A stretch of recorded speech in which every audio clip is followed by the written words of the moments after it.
il y a le début de la campagne électorale présidentielle aux États-Unis, avec un Donald Trump qui est un abruti complet, ou qui est en totale connivence, en tout cas avec Poutine. L'Europe, en fait, c'est un assemblage de petites pièces de puzzle. Finalement, il n'y a que des petites ou des moyennes puissances en Europe. Il n'y a que la France qui croit que c'est une superpuissance.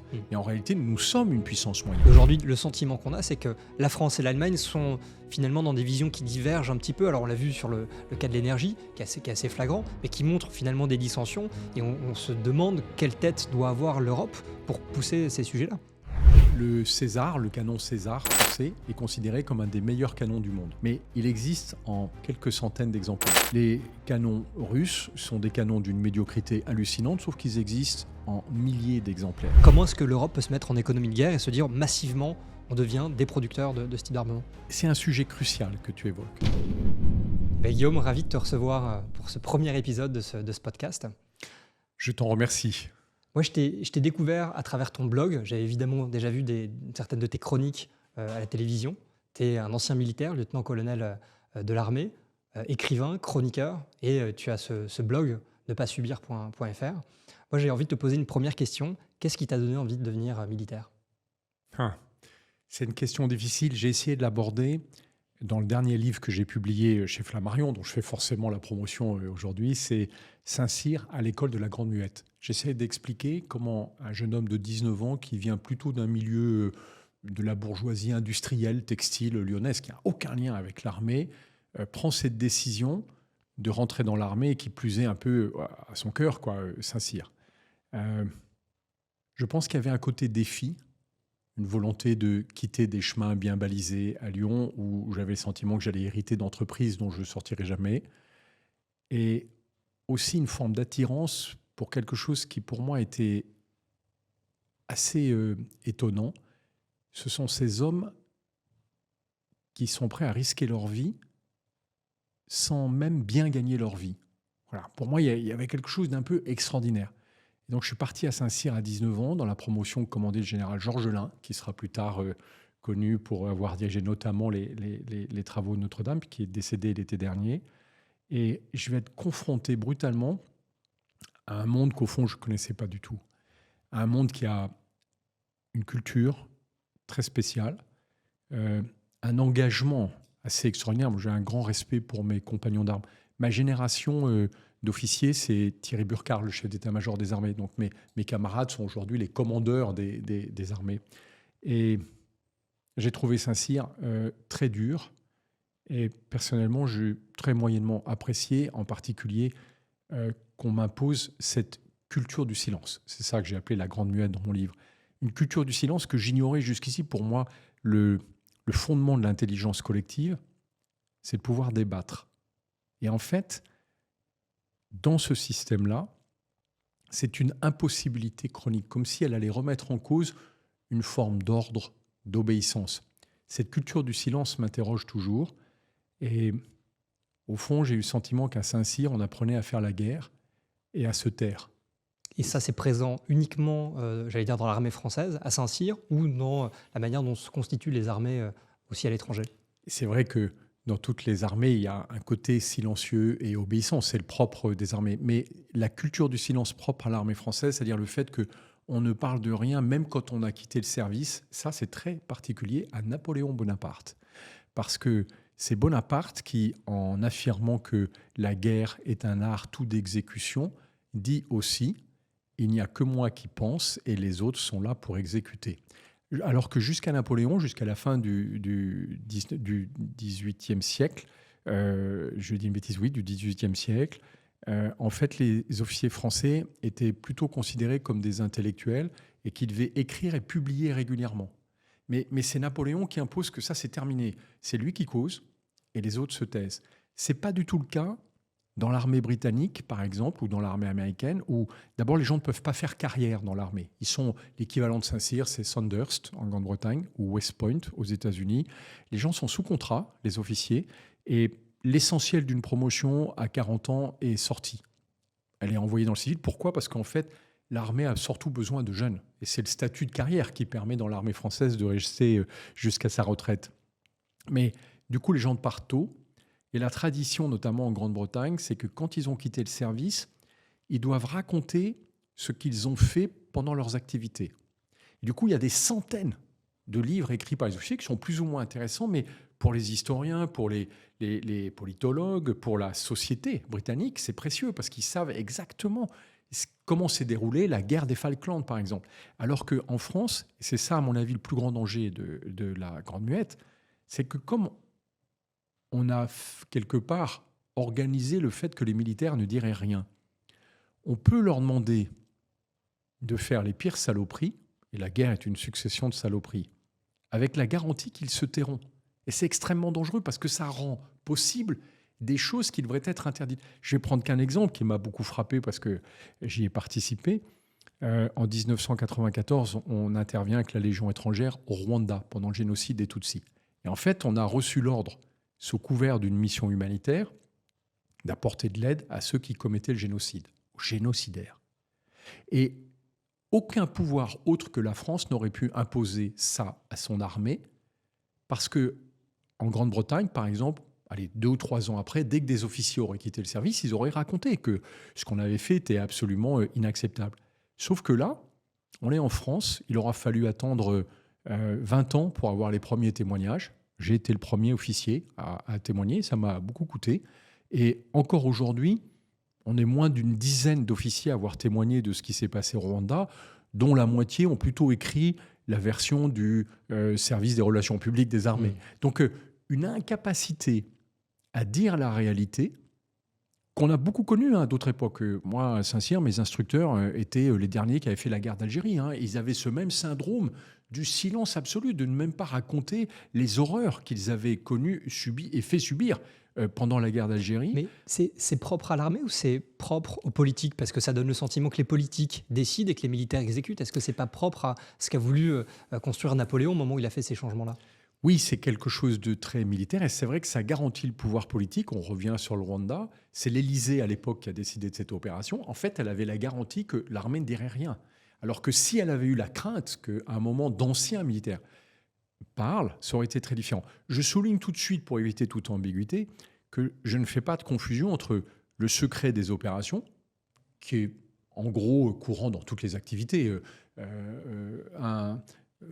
Un producteur de podcast, par exemple, ne va pas raconter qu'il a une idée géniale à tout le monde pour ne pas se faire prendre l'idée. Ce serait complètement stupide. Là, c'est vraiment la question de l'armée, c'est pas le secret professionnel.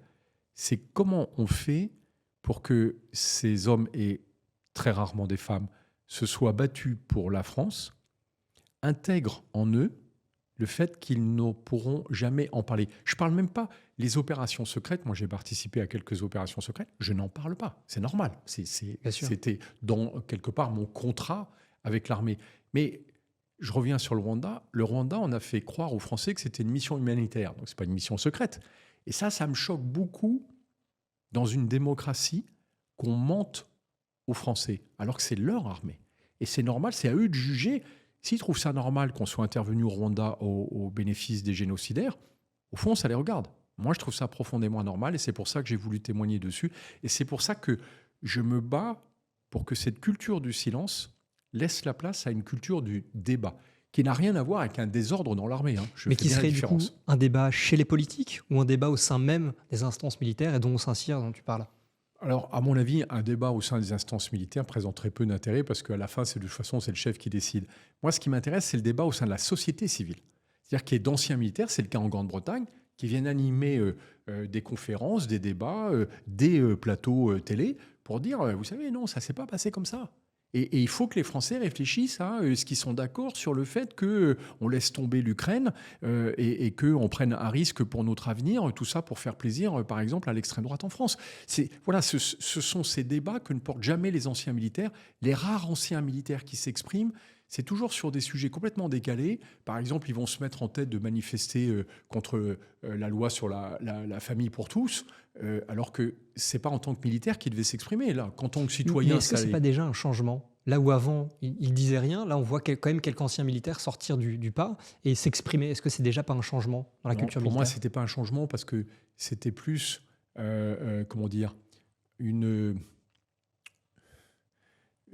espèce de coup de calcaire. C'était de vieux généraux à la retraite, qui franchement était complètement décalé par rapport aux nouvelles Et générations. certains parlaient même d'un coup politique pour certains qui avaient Bien des sûr. ambitions. Et en plus, là, ce qui est gênant, c'est que pour eux, l'obligation de réserve s'applique. C'est-à-dire que moi, je suis un ancien lieutenant-colonel, j'ai plus d'obligation de réserve, en dehors des opérations secrètes auxquelles j'ai participé. Mais un général, il n'est jamais à la retraite. Il passe, quand il n'est plus en activité, il passe en deuxième section. Ça veut dire qu'il garde un lien fort avec l'armée et l'institution militaire. Et la contrepartie, il a beaucoup d'avantages financiers, en nature, etc.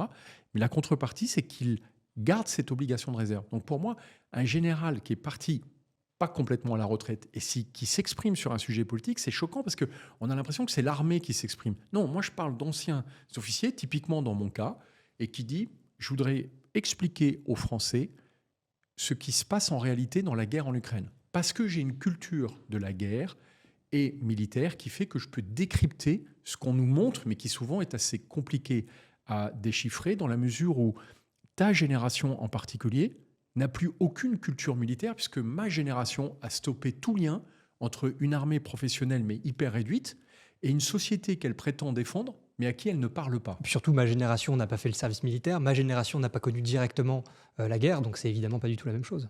Et je m'en veux parce que c'est ma génération qui a organisé le fait qu'on cesse le service militaire. Moi, j'ai fait partie vraiment des défenseurs on va complètement professionnaliser l'armée. Pourquoi ? Parce que quand on est arrivé en régiment en 1989, eh ben en fait, c'était la fin de l'affrontement avec le pacte de Varsovie. Et finalement, on a vu s'effondrer le mur de Berlin, l'URSS, et on s'est rendu compte que cette grosse armée de blindés, d'artillerie, moi je suis aussi d'artillerie à l'origine, qui était vraiment prête à se battre, comme aujourd'hui en Ukraine, contre une armée russe. L'armée russe en Ukraine ressemble étrangement à l'armée soviétique, était totalement obsolète à ce moment-là. C'est la fin des années 80. Et du coup, on a cette idée géniale et en même temps très dangereuse de transformer notre armée en une armée très professionnelle, très réduite et destinée uniquement à faire des interventions extérieures à l'étranger, sans aucun débat dans la société française. On ne voulait surtout pas que dans la société, des gens commencent à s'émouvoir, de dire mais attendez, est-ce qu'on a besoin que notre armée parte au Mali, parte en Irak, ou alors quand elle y va, c'est pour quoi faire. Donc ça s'est fait de connivence avec un pouvoir politique qui était monopolisé par l'Élysée pour ce qui est des opérations militaires, donc aucun débat avec la société, et puis une armée qui avait appris de longue date à se taire. Voilà, c'est pour ça que, à mon avis, cette réflexion-là sur Saint-Cyr, qui est quand même l'école de formation des officiers qui sont cœur dans l'armée française, elle est importante parce qu'il faut que la société réfléchisse à la manière dont elle veut parler à ses militaires et dont elle veut que ses militaires lui parlent. Autrement que ce général qui a été directeur de la campagne, par exemple, d'Éric Zemmour. Enfin, c'était complètement inouï, qui s'affiche en tant qu'ancien général. Moi, je suis choqué par ça. Et par contre, je suis heureux quand je vois des Michel Goya, par exemple, sur les plateaux télé, qui en plus a une formation d'historien, venir expliquer le sens des événements militaires auxquels nous sommes confrontés aujourd'hui. Voilà, je dirais plus de Michel Goya, moins de vieux généraux un peu fachos. Et justement, tu parlais un petit peu de l'Ukraine en parlant de ton rôle quand tu étais toi dans l'armée artillerie. Est-ce que tu peux nous faire un point de situation pour nous dire finalement où on en est? Parce que le sentiment qu'on a, c'est qu'on est dans une forme d'enlisement, qu'aujourd'hui il y a une pression accrue de plus en plus forte sur les Ukrainiens, qu'il y a un manque évident de moyens et qu'en fait, finalement, la seule issue, ça va être une négociation. Et je serais aussi curieux d'avoir ton avis sur la récente interview de Poutine qui nous donne malgré tout plein d'indications, le calendrier évidemment pas neutre. Donc je suis curieux d'avoir un peu ton avis là-dessus. Ouais, c'est une situation difficile à laquelle on est confronté. La guerre s'est déclenchée il y a maintenant pratiquement exactement 2 ans. Vous vous souvenez qu'à l'époque, Poutine affirmait que jamais il n'envahirait l'Ukraine. Donc on s'est laissé prendre et il avait beaucoup de relais en Europe, notamment en France, hein, l'extrême droite, une forme d'extrême gauche, des Thierry Mariani, des Marine Le Pen, des Marion Maréchal qui nous expliquaient que non, alors là franchement on n'avait rien à craindre de Poutine, qui était un allié bien sûr des pays européens. Et puis quand il envahit l'Ukraine, on comprend presque trop tard qu'en fait bien sûr il avait l'intention depuis longtemps de faire ce coup de force, mais qu'il avait l'intention de le mener par surprise et qu'il irait tellement vite qu'il décapiterait l'Ukraine. Il mettrait à sa place quelques marionnettes, comme il a fait en Biélorussie, et puis qu'il dirait écoutez, désolé, mais voilà, c'est un état de fait. Sauf que les Ukrainiens se sont défendus. Et ce qui est assez remarquable, c'est la capacité des Ukrainiens à s'être défendus contre un empire, la Russie, 4 fois plus importante qu'elle. Ils sont défendus remarquablement. Et on a vu que progressivement, il y a eu une espèce de mobilisation américaine et européenne, 50 pays alliés au total, qui ont soutenu l'Ukraine pour que quelque part, elle aille flanquer une raclée à la Russie qui l'envahissait. Je dis tout de suite, parce qu'il y a souvent des polémiques à ce sujet, pardon, mais alors là, le déclenchement de la guerre en Ukraine, il est clair. Hein. Quand on essaye de raconter avec les conspirationnistes qu'en fait, c'est les... Non, c'est la Russie qui a décidé, tout en racontant le contraire, d'envahir l'Ukraine, qu'elle voulait maîtriser, réintégrer dans son empire. Et en fait, à partir de 2023, les Ukrainiens montent progressivement une force offensive dont on se dit elle va percer les forces russes et elle va permettre de déstabiliser l'armée russe, de faire vaciller Poutine. Et si Poutine tombe, on a peut-être une chance enfin d'avoir une paix durable. Et ce qui m'a énormément intéressé, notamment dans ton blog, qui avait des vues très très détaillées sur les positions, sur les différentes lignes, la troisième ligne de front, c'est à un moment donné aussi de constater que les Ukrainiens ont décidé d'une stratégie qui était différente de celle préconisée par les Américains. Ça, on en a assez peu parlé. Oui, on est tout de suite après l'été 2023, on est en septembre-octobre. En fait, je pense que les Ukrainiens avaient à peu près toutes les cartes pour percer. Et ils ont fait plusieurs erreurs, là où les Russes, par contre, se sont repris sur des points clés. Et c'est ça qui va renverser le front. On est à l'automne 2023. Je vais d'abord aller du côté russe. Les Russes vont déclencher début octobre une diversion massive en déclenchant la guerre au Proche-Orient. Parce que c'est eux qui sont derrière, avec l'Iran, derrière l'offensive terroriste du Hamas. D'ailleurs, ils reçoivent aujourd'hui les organisations à Moscou, qui est un très, très beau signal à envoyer dans la diversion. Leur lien est très fort et évidemment, cette guerre en Israël, qui est un carnage, est un vrai bénéfice pour Poutine parce que ça détournait complètement l'attention d'une partie du monde et en particulier des Américains. L'aide américaine chute à partir de ce moment-là, et aujourd'hui elle est complètement réduite pour des raisons politiques, mais on y reviendra, mais elle se réduit à grande vitesse à un moment où les Ukrainiens ont besoin de beaucoup de munitions. La deuxième chose, c'est que les Russes ont un réservoir de soldats inouï dans lequel ils n'hésitent pas à l'épuiser. Ils ont fait tuer probablement plus de 200 000 soldats, probablement, parce que je pense que c'est beaucoup plus, mais on est à peu près taillé sur Poutine, 200 000 c'est de la chair à canon. C'est de la chair à canon. Et donc, en octobre, alors que les Ukrainiens pensent qu'ils ont épuisé les régiments russes qui sont face à eux, les Ukrainiens vont arriver consternés, toute une nouvelle vague de jeunes soldats mal formés, mal commandés, mal armés, mais n'empêche qu'ils sont là, des milliers de jeunes. Du côté ukrainien, il y a au moins 2 erreurs qui ont été commises et qui ont valu d'ailleurs au général Zaloujny, leur chef d'état-major, d'être remercié et remplacé. Alors, est-ce que c'est ces erreurs ou c'est pas une volonté politique de Zelensky de rester au pouvoir parce que son général était très populaire ? Non, je pense que c'est vraiment des erreurs. Il ne faut pas oublier que Zaloujny était populaire parce qu'en fait, il ne disait rien. Et qu'en temps de guerre, il avait un côté très rassurant. Mais pardon, pour ce qui est de la contre-offensive en 2023, le président Zelensky lui avait complètement confié. Et donc, l'offensive a été un échec. C'est sa responsabilité. Je ne trouve pas anormal de dire qu'il était responsable. Et d'ailleurs, Zaloujny n'a absolument pas contesté son départ.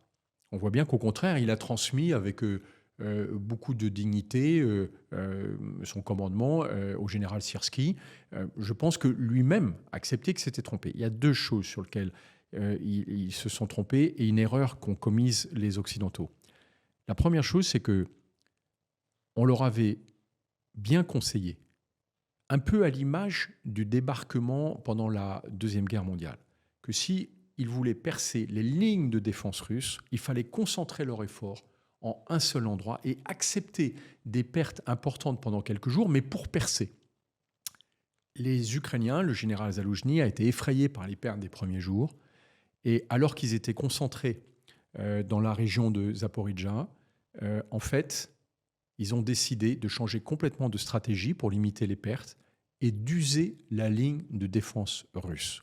Qui, en plus, avait des contre-offensives dans le nord et essayait de faire diversion un petit peu comme ça. Rétrospectivement, se dire qu'on va épuiser l'armée russe, je pense, n'était vraiment pas une bonne idée, surtout de la part d'un pays qui était beaucoup plus petit que la Russie. La deuxième idée qui n'a pas été terrible, c'est que les Ukrainiens euh, sont d'excellents combattants. Pas la peine de leur expliquer pourquoi ils font la guerre. Mais par contre, on a surestimé leur capacité à faire du combat dit interarmes, c'est-à-dire à combiner les différentes armes, les chars, l'artillerie, l'infanterie, les quelques avions qu'ils ont. Et en fait, ils connaissent mal cette combinaison parce qu'ils ne se sont jamais entraînés à ça. Et on a, en Ukraine, pendant cette contre-offensive, ils ont eu beaucoup de mal à combiner ces armes pour faire une offensive massive. Ils ont fait des petites offensives répétées tous les jours, 10 fois par jour, une etc. brèche sans y arriver, en fait. Et du coup, ils ont eu beaucoup de pertes dans la longueur, moins que, évidemment pas massivement pendant 3 jours, mais comme ça durait pratiquement 3 mois, leur offensive, au fond, ils ont eu beaucoup plus de pertes que s'ils avaient percé. Et surtout, je vais reprendre l'image du débarquement en Normandie. Si les Alliés, à l'époque, s'étaient dit « on a trop de pertes sur les plages de Normandie et on va user le mur de l'Atlantique, la défense des nazis », je pense qu'on y serait encore. Or là, c'est ce qui s'est passé. C'est-à-dire que, en fait, les Ukrainiens se sont épuisés en voulant épuiser les Russes et en ne combinant pas les forces qu'ils avaient. Et puis l'autre erreur, mais là, elle n'est pas de leur fait, c'est que les Occidentaux ont livré pas tout à fait les armements et les munitions qu'ils avaient promis. Attention, ils en ont livré beaucoup, mais pas complètement. Et surtout, ils ont toujours des formes de réticence qui sont un peu incompréhensibles. Je vais prendre le cas des Allemands avec le missile Taurus. Le missile Taurus, c'est un missile qui est intéressant pour aller détruire des ponts qui sont indispensables pour la logistique, typiquement le pont de Kerch en Crimée. En fait, les Allemands ne veulent pas les livrer parce qu'ils sont persuadés que les Ukrainiens vont s'en servir pour détruire ces ponts. Bah oui, c'est une arme de guerre. Du coup, on a livré du matériel, mais pas toujours ce qu'il fallait aux Ukrainiens. Et c'est un peu dommage. Mais ce n'est pas le cas que des Allemands. Les Américains avaient promis de livrer 60 chars Abrams. À ma connaissance, ils en ont livré à peine 20 jusqu'ici.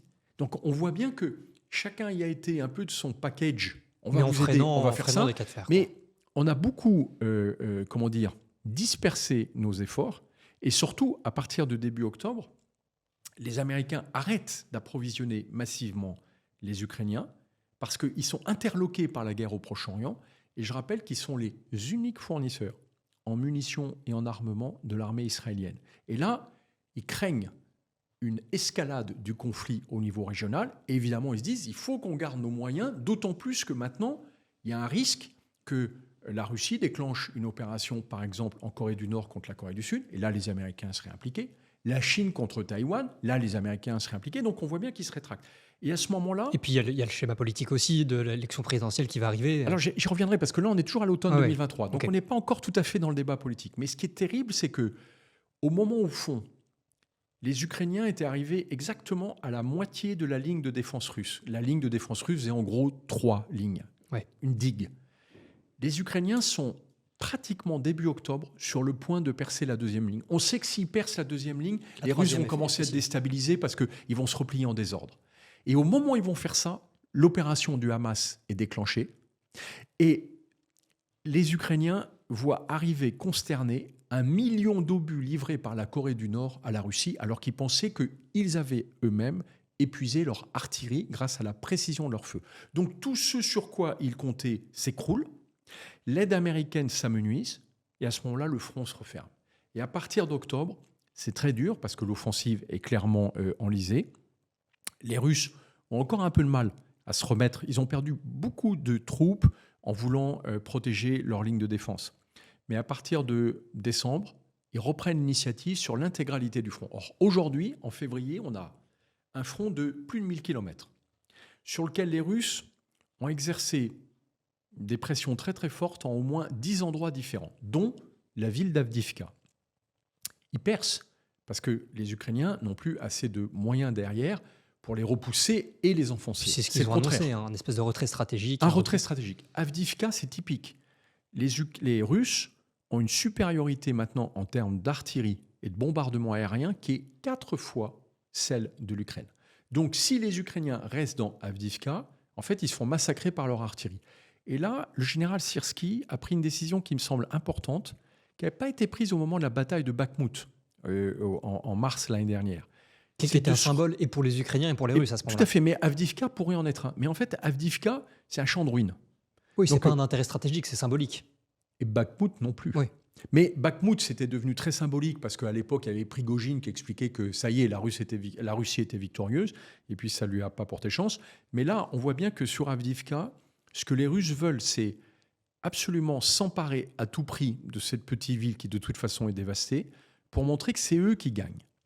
Et les Ukrainiens, pour moi, ont eu la rationalité de surtout pas essayer de défendre à tout prix, parce qu'à tout prix, ça voulait dire qu'ils allaient avoir beaucoup de pertes. Ils ont lâché le terrain. C'est une défaite. Je ne vais pas raconter que le repli des Ukrainiens est une grande victoire. Il n'y a que les conspirationnistes qui arrivent à raconter ça. Mais en fait, les Russes n'ont actuellement pas les moyens d'envahir toute l'Ukraine. Et c'est ça qu'il faut bien avoir en tête, c'est que le front est extrêmement tendu, mais qu'en fait, l'armée russe, dans son état actuel, a tellement souffert de ces 2 années de guerre qu'elle n'a pas les moyens en hommes et en matériel pour réellement envahir toute l'Ukraine. Par contre, elle a les moyens de faire des percées limitées sur plusieurs endroits du front. Et c'est ça que craignent actuellement les Ukrainiens. Or là, les Ukrainiens, ils sont dans une situation qui est compliquée parce que, en même temps, le début de la campagne électorale présidentielle aux États-Unis, avec un Donald Trump qui est un abruti complet, ou qui est en totale connivence, en tout cas avec Poutine, et qui annonce lui-même qu'au fond, le fondement du pacte de sécurité de l'OTAN ne tenait plus si jamais il était élu, parce que lui, il ne s'engagerait pas à défendre l'ensemble. Oui, ce qu'il dit, c'est qu'il ne veut plus faire de chèques en blanc pour les gens qui ne payent pas. Et... Non, il dit plus que ça. Il dit que c'est ça qui est grave. C'est que le fait qu'ils disent tous les pays membres de l'OTAN doivent cotiser, on l'a toujours dit, et ce n'est pas choquant. Par contre, quand il dit « moi, je ne respecterai pas l'engagement vis-à-vis de l'OTAN de défendre des pays qui n'ont pas payé suffisamment », il veut dire que le cœur du contrat de l'OTAN, qui est un pacte, qui dit si quelqu'un m'agresse, il agresse tout le monde et tout le monde doit m'aider à me défendre. C'est ça le pacte de sécurité collective. J'allais dire Poutine. Trump le remet en cause. Mais est-ce que ça, c'est pas finalement une formidable opportunité pour se dire qu'à l'échelle des Européens, on reconstitue une force militaire européenne pour plus forcément dépendre des Américains, dont on sait de toute façon qu'on n'est pas du tout un intérêt vital et stratégique pour eux, ils se concentrent sur le Pacifique, et du coup d'essayer de reconstruire quelque chose qui n'a jamais été mis en place et qui était l'essence même au début de la construction européenne, qui était la construction de la paix. Mais tu vas trop vite. Pour moi, il y a d'abord aux États-Unis une profonde déstabilisation du jeu politique. Les États-Unis avaient été le principal soutien de Zelensky et de l'Ukraine jusqu'ici, et on voit bien que là, ils sont totalement tétanisés par le débat électoral. Il y a pratiquement plus de soutien réel en termes de munitions surtout et d'armes pour l'Ukraine. L'Europe, elle, et tu as parfaitement raison, elle prend conscience de 2 choses. La première, c'est qu'elle est faible militairement. Pourtant, c'est un espace qui est aussi riche que les États-Unis, qui a une prospérité comme on n'en a jamais connue dans notre histoire. Mais militairement ridicule. Mais militairement ridicule. Pourquoi ? Parce que l'Europe, en fait, c'est un assemblage de petites pièces de puzzle. Finalement, il n'y a que des petites ou des moyennes puissances en Europe. Il n'y a que la France qui croit que c'est une superpuissance. Mais en réalité, nous sommes une puissance moyenne. Et je crois que tu le disais, aujourd'hui en France, on produit 30 000 obus par an. À l'échelle de l'Europe, je crois que c'est 300 000, alors qu'on devrait en produire 1 million. Et que les États-Unis... 3 millions. 3 millions, oui. C'est-à-dire que nous, on est fiers parce qu'on est passé en France d'une production en 2023 de 10 000 obus de 155 mm. Et cette année, en 2024, on va en produire 30 000. 30 000, c'est ce que consomment les armées ukrainiennes en 3 jours. Oui, donc ce qui est absolument ridicule. On n'est Leur pas du tout en besoin, économie de guerre. c'est 3 millions d'obus pour l'année 2024. Donc on voit bien qu'on est un facteur 100 en dessous de la réalité. Et pourtant, on est une des armées les plus importantes d'Europe. Donc ça laisse imaginer l'état de nos armées. Mais justement, peut-être pour compléter, parce qu'on voit aujourd'hui qu'il y a un réarmement, en tout cas le budget de l'armée, notamment en Allemagne, dans un certain nombre de pays, est en train d'augmenter. Comment est-ce que l'Europe peut se mettre en économie de guerre et se dire massivement, on devient des producteurs de ce type d'armement ? C'est un sujet crucial que tu évoques. Parce que quand Zelensky vient nouer un accord bilatéral de défense avec la Grande-Bretagne, avec la France ou l'Allemagne, ça n'est pas suffisant. C'est l'engagement de puissances importantes en Europe, mais qui, prises séparément, en réalité, n'ont pas les moyens de permettre à l'Ukraine de se défendre contre la Russie. Ceux qui ont les moyens de faire ça, et qui voient bien que les États-Unis risquent de ne plus le faire, et que de toute façon, on ne peut pas reposer sur un risque de ce type, c'est à l'échelle de l'Union européenne. Et la question, c'est est-ce que maintenant l'Union européenne se mobilise ? Ça veut dire ses États membres, parce que l'Union européenne n'existe que par ses membres. Ça veut dire, est-ce que les Français, les Allemands, je n'ai pas parlé de la Grande-Bretagne qui en est sortie, mais qui serait là, en tout cas pour les sujets de sécurité, disent, maintenant on arrête avec nos petites armées nationales et puis nos manufactures royales, et on décide qu'on produit des armements exactement comme on a produit des avions de transport. On fait un Airbus de la défense. Et là, on serait capable d'être un challenger, y compris des États-Unis. C'est-à-dire d'être capable de produire 1, 2, voire 3 millions d'obus par an. On l'a fait quand on a voulu le faire pour les vaccins du Covid. On se souvient que la France se demandait dans combien d'années elle serait capable de produire quelques vaccins. Et puis quand on s'est mis au niveau de l'Union européenne et qu'on a mobilisé tous les moyens, on a enfin eu la réponse nécessaire à cette épidémie. Mais là, pour l'armée, c'est forcément une réponse politique. Et aujourd'hui, le sentiment qu'on a, c'est que la France et l'Allemagne sont finalement dans des visions qui divergent un petit peu. Alors, on l'a vu sur le cas de l'énergie, qui est assez flagrant, mais qui montre finalement des dissensions. Et on se demande quelle tête doit avoir l'Europe pour pousser ces sujets-là. À mon avis, c'est ça qui est grave et dangereux pour nous. C'est que l'Europe a conscience que c'est à son niveau qu'elle peut avoir un système de sécurité suffisamment important pour dissuader la Russie de nous menacer. Et en plus, elle a conscience que si l'Ukraine tombe, en réalité, bien sûr, elle sera attaquée au sein de l'Union européenne, sachant que l'Ukraine est déjà un pays européen. Mais elle a bien compris que les pays baltes, l'Est de la Pologne, l'Allemagne, la Finlande sont considérés maintenant comme des menaces par la Russie. Donc ce sont les prochains sur la liste. Ça veut dire que si elle ne se défend pas, de toute façon, à terme, elle sera menacée. Et de l'autre côté, elle a toujours cette espèce d'angoisse de laisser tomber ces sujets de souveraineté nationale pour dire mais maintenant, on arrête de jouer avec ça. On se met à la puissance des États-Unis. Je rappelle que les États-Unis, ce sont des États qui se sont unis. L'Europe, ça pourrait être la même chose.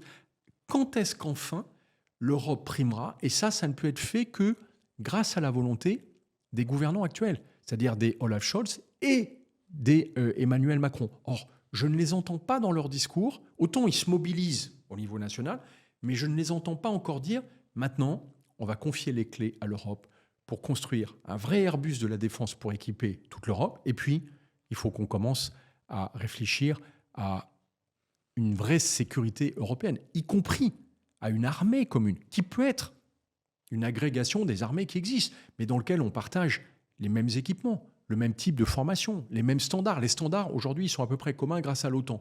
Mais quand on voit que la France reste attachée à un parc de chars, par exemple, qui est complètement obsolète, de 200 chars Leclerc, très chouette, ils ont été construits formidables quand ils ont été construits, sauf qu'ils ont 30 ans et on va se les garder encore pendant 30 ans.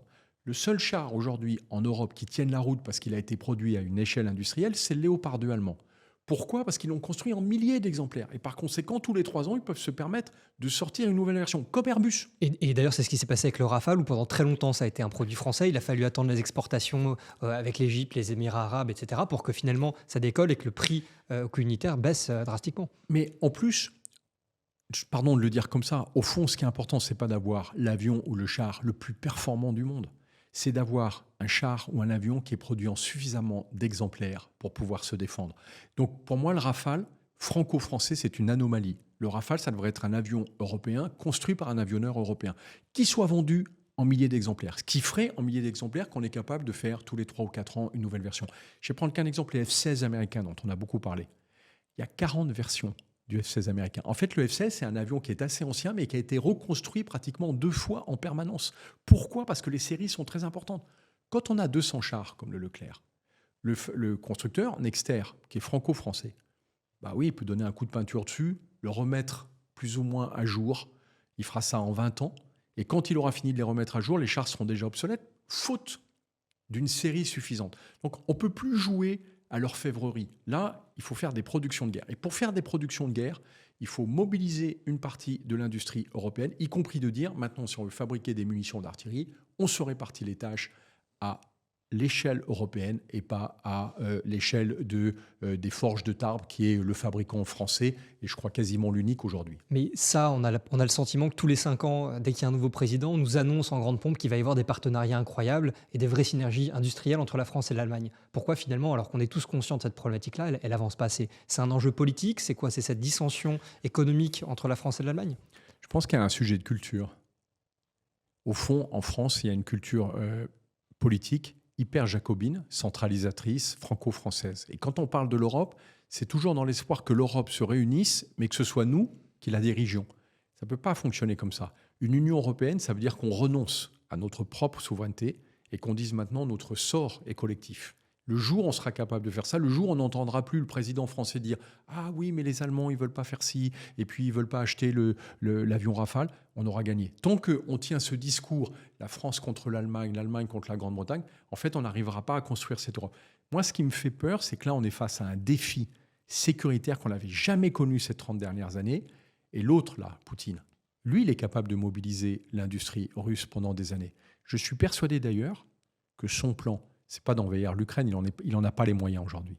C'est de faire quelques percées sur la ligne de front pour nous faire peur. Et qu'à ce moment-là, il propose un cessez-le-feu. On s'empressera de l'accepter tellement on aura eu la trouille.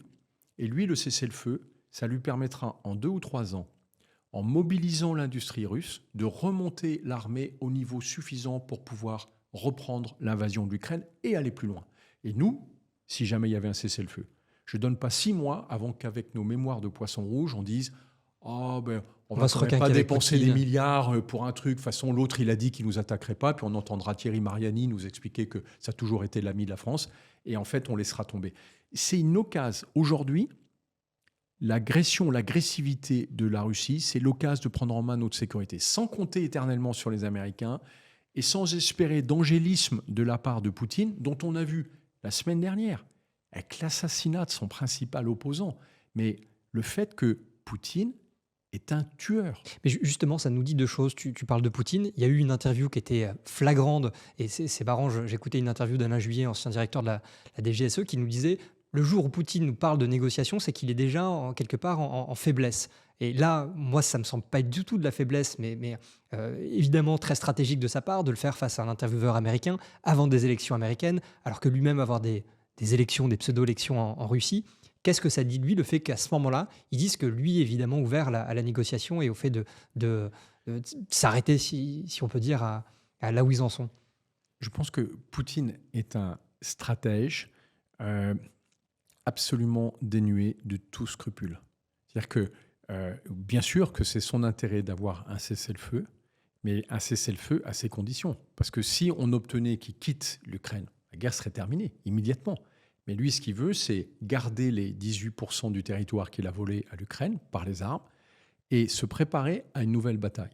Et d'ailleurs, les Ukrainiens, et c'est bien ce qui inquiète finalement les Européens et les Américains, aujourd'hui ne sont pas du tout prêts à concéder une partie de leur territoire et probablement pas du tout enclins, alors c'est en perdant énormément de population, mais aujourd'hui ils ne sont pas du tout prêts à ça. Les Ukrainiens ne sont pas du tout prêts à ça. Moi, je pense qu'ils se défendront jusqu'à leur dernier souffle. Le problème, c'est l'aide militaire qu'on leur apporte ou pas. Si on ne leur apporte pas une aide militaire suffisante, notamment en artillerie, il est clair que les Ukrainiens, à un moment, seront obligés d'écouter leurs alliés qui leur diront si Poutine propose un cessez-le-feu, même si c'est temporaire, il faut discuter. On aura tous peur quand, au-delà de la petite ville d'Avdivka, les Russes commenceront à percer à 3 ou 4 endroits sur le front. Et c'est probable dans les semaines qui viennent, parce que Poutine met une pression maximale, tout en sachant qu'il ne peut pas aller très loin. Mais le but, c'est de nous convaincre qu'il faut que nous venions à une table de négociation, parce que sa vraie stratégie, c'est de pouvoir continuer à étendre son empire. C'est vraiment un empire menaçant, mais pour ça, il a besoin de temps pour remonter son armée. Alors que nous, le temps est contre nous, il faut qu'on se presse. Thierry Breton, le commissaire européen qui a lancé cette initiative de pouvoir fournir au moins 1 million d'obus aux Ukrainiens d'ici le printemps, à mon avis, est totalement dans le vrai. C'est ça qu'il faut qu'on arrive à faire. Mais concrètement là-dessus, comment on fait? Parce que ça, c'est une injonction. Après, il y a l'opérationnel de dire maintenant, au niveau des entreprises françaises, allemandes et... Alors, ça veut dire quand même, quand Thierry Breton dit ça, il a 2 choses en tête. 1, que l'Union européenne assure le financement. Parce qu'en fait, il y a beaucoup d'industriels d'armement qui ne veulent pas se lancer dans un investissement colossal en ne sachant pas, une fois qu'ils auront mis en place les chaînes pour produire 1 million d'obus, et puis s'il n'y a plus de commandes derrière, ils font quoi après? Ils replient tout et c'est à leurs frais. Donc, il faut qu'il y ait un financement. Un financement, il est collectif. C'est l'Union européenne. Et la deuxième chose, il faut qu'il y ait une coordination industrielle. Le succès d'Airbus, c'est qu'on a arrêté d'avoir 15 constructeurs de petits avions et on a fait un constructeur énorme qui a joué sur la communauté des compétences et des savoir-faire. L'ATCOR est devenu un prestataire d'Airbus, là où avant c'était le fabricant d'une dizaine d'avions de transport qui étaient chers, coûteux et pas forcément très performants. Aujourd'hui, Airbus est difficilement concurrenciable, y compris par Boeing, tellement c'est une industrie puissante parce qu'elle repose sur un réseau complètement européen. En termes de défense, on pourrait le faire, mais ça nécessite de faire des choix politiques lourds. Et j'ai été très frappé, je reviens à mes camarades saint-cyriens, l'année dernière, en 2023, quand il y a eu la discussion en France sur la loi de programmation militaire, qui organise les 7 prochaines années d'équipement de l'armée française. Oui, le président Macron a fait un vrai effort financier. En 5 ans, il a pratiquement doublé le budget de la défense. Ça, l'effort, il est évident. Mais par contre, mes camarades m'ont dit, nous avons été privés du débat sur les conséquences de la guerre en Ukraine. Pourquoi ? Parce qu'au fond, cette armée sur laquelle on investit plus, on ne change rien à ce qui avait été fait les années précédentes. C'est-à-dire ? On continue à faire une armée d'expédition légère. On n'a pas commandé de chars lourds. Les 200 qu'on va rénover, c'est complètement out. Et moi, je suis un ancien officier d'artillerie. Il y a moins de 100 canons dans l'armée française, alors qu'en face, les Russes en alignent entre 3 et 5 000. Ce que tu veux dire, c'est que la manière de faire la guerre a profondément évolué, qu'on se base sur finalement ce qui a été la manière française de faire la guerre sur des expéditions, on va pas dire punitives, mais en tout cas de quelques semaines ou quelques mois, Oui. mais pas du tout qu'il y ait une guerre franche qui dure longtemps. Et on le voit aussi avec l'électronique, la cyber, les drones. Comment est-ce que... Alors déjà, moi j'étais curieux, parce que je vois énormément d'informations détaillées sur ton blog. Comment est-ce que tu obtiens ces informations et comment est-ce que tu évalues justement ce changement de paradigme dans la guerre ? Alors, je commence juste par dire que Thierry Burkhardt, qui est le chef d'état-major des armées, quand il a été interrogé après le début de la guerre en Ukraine, a dit devant la commission de la défense, donc les parlementaires qui sont là pour essayer de discuter un peu du sujet, mais à qui on ne cause pas beaucoup, que l'armée française avait 15 jours de munitions dans ce type de combat. 15 jours de munitions. C'est-à-dire qu'au bout de 2 semaines, on est obligé de s'arrêter de se battre parce que juste, on n'a pas les munitions pour continuer. Ça ne veut pas dire qu'on manque d'hommes, de compétences et de volonté. Ça veut dire juste qu'on n'a pas mis en place l'outil militaire, ou plutôt, on s'est défait de cet outil militaire pour faire des expéditions légères. Et on voit bien pourtant que la guerre en Ukraine a un format qu'en fait, on n'a pas connu dans les conflits précédents. C'est ni un conflit léger, comme on l'a fait même dans nos dernières interventions en Afrique, ou je veux dire aujourd'hui, par exemple, les Américains, quand ils interviennent contre les Houthis au Yémen, c'est une intervention légère. Ils utilisent des missiles, des avions de chasse, mais il n'y a pas trop au sol, il n'y a pas de chars, etc. Alors que là, les Russes combinent les deux. Ils combinent des armements de nouvelles technologies qu'on ne maîtrise pas ou dont on n'a pas suffisamment d'exemplaires. Par exemple, on a été surpris par le rôle des drones. Alors attention, les drones n'ont pas renversé le front pour autant, mais les drones sont là, présents en milliers d'exemplaires, que ce soit des drones d'observation ou des drones de combat qui vont aller exploser, qui sont en fait des obus volants. Et ce qui a été surprenant, c'est de voir des Ukrainiens hyper ingénieux en intégrant des grenades directement sur des drones. C'est finalement cette capacité qu'ils ont eue, comme un peu la Startup Nation, mais de construire avec peu de choses des choses qui soient extrêmement efficaces. Oui, mais ce qui leur a manqué, alors c'est pas le génie, les Ukrainiens, c'est le mode industriel. C'est-à-dire comment on passe de la fabrication de drones bricolés avec une grenade qui va tomber plus ou moins au bon endroit, au fait, comme l'ont fait les Russes avec les Iraniens, de se faire fournir des milliers de drones qui ne sont pas performants. Mais le problème, c'est que quand il y a des milliers, il y en a toujours qui passent autour. C'est une confrontation, la guerre en Ukraine, d'un ancien monde et d'un nouveau monde. Je vais prendre qu'un exemple. Une des meilleures armes contre les drones, c'est un canon qui est complètement dépassé, qui a été retiré du service en Allemagne. C'est le char Gepard. Moi, je l'ai servi quand j'étais jeune officier. J'étais en Allemagne, on travaillait beaucoup avec les Allemands. Et à l'époque, c'était un char avec 2 canons 35 mm à tir très rapide, qui est fait pour tirer sur une cible jusqu'à 3000 mètres. Et contre des chasseurs rapides qui volent en plus à moyenne altitude, en fait, c'était un armement qui était complètement obsolète. Et dans les années 2000, les Allemands les ont retirés du service. Et là, ils s'aperçoivent que contre des drones, en particulier iraniens, qui volent doucement, qui sont bruyants, mais qui sont petits, ça donc serait qui sont super difficiles. efficace. Le char Gepard, il suffit d'une rafale de 30 obus qui coûte quelques milliers d'euros pour le foutre à plat. Et puis le drone n'a aucune chance de résister parce que ça fait une espèce de nuage de mitraille. Alors que quand on tire un missile qui vaut entre 100 000 et 1 million d'euros, pour détruire un drone qui en vaut 2 000, 10 000 les modèles les plus sophistiqués chez les Iraniens, on se ruine et en plus on est inefficace. Donc il y a bien une confrontation entre une manière de faire la guerre très rustique, celle qui est héritée de l'Union soviétique, des chars lourds, des milliers d'hommes, on creuse des tranchées, on tire à l'artillerie toute la journée. Les Russes ont sans doute tiré entre 5 et 8 millions d'obus l'année dernière. C'est absolument gigantesque. Et puis en face, ou plutôt intégré à ça, il y a une dimension ultra-moderne sur laquelle, clairement, les Ukrainiens vont beaucoup plus vite que les Russes grâce à leur agilité. C'est la guerre électronique, la manière d'utiliser des systèmes auxquels les militaires n'avaient pas forcément pensé.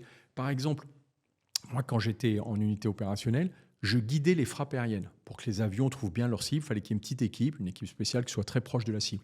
Aujourd'hui, les Ukrainiens font ça avec des drones. Ils n'envoient plus d'équipes guidées parce qu'en fait, ils font ça avec des drones. Et je me dis, bon, à mon époque, on n'avait pas des drones de cette capacité, mais je pense que quand ils ont commencé à faire ça, ils ont surpris toutes les armées occidentales parce qu'elles, dans leur héritage, guidage au sol voulait dire une équipe des forces spéciales avec un faisceau laser, etc. Alors qu'eux, ils s'en sont passés. Et justement, qu'est-ce que ça nous donne comme indication sur j'allais dire une construction en bonne intelligence avec les startups tech dans l'industrie militaire? Parce qu'on voit aujourd'hui qu'il y a une société, je crois, qui est basée à Neuilly-sur-Seine, qui fait des drones d'attaque, beaucoup plus légers que le Reaper américain. Ça nous donne plein d'indications sur ce qui serait le futur de la guerre sur des temps longs. Où est-ce qu'on en est en France là-dessus? En fait, la question, elle revient à celle des startups. C'est-à-dire à quel moment on passe de la capacité d'innovation et d'agilité extraordinaire d'une startup à un mode de production industrielle. Et on voit bien que c'est une question qui reste très présente. Il y a une floraison d'idées géniales dans les startups, mais à quel moment on est capable réellement de le produire à grande échelle? Le drone génial d'une toute petite société, c'est super, mais s'il est capable d'en produire 10 exemplaires dans l'année, sur le front, ça ne sert à rien. Je vais prendre un exemple. Le César, le canon César français, est considéré comme un des meilleurs canons du monde. Mais il existe en quelques centaines d'exemplaires. Voilà. Les canons russes sont des canons d'une médiocrité hallucinante, sauf qu'ils existent en milliers d'exemplaires. La différence, c'est qu'à un moment, c'est super d'avoir un canon qui, en 1 minute, est capable n'importe où de s'arrêter, de tirer et de repartir, qui se charge quasi automatiquement, qui a une portée de 40 km. Mais quand en face, il y a 10 fois plus, voire 100 fois plus d'armement, il y a un moment, la technologie se fait écraser par le nombre. Et en fait, ce qui est compliqué pour nous en termes, je parle de sécurité européenne, c'est qu'il faut qu'on arrive à trouver une alliance intelligente entre l'esprit d'innovation et d'agilité des startups et la capacité de production d'une entreprise industrielle. Oui, c'est cette mise à l'échelle qui est hyper importante. Sans que l'un bouffe l'autre. Parce que dès qu'on essaye d'intégrer une start-up dans une grande entreprise, en fait, la start-up, elle est assassinée. Elle est laminée par les processus, la hiérarchie, le mode de contrôle, de gestion de la grande entreprise.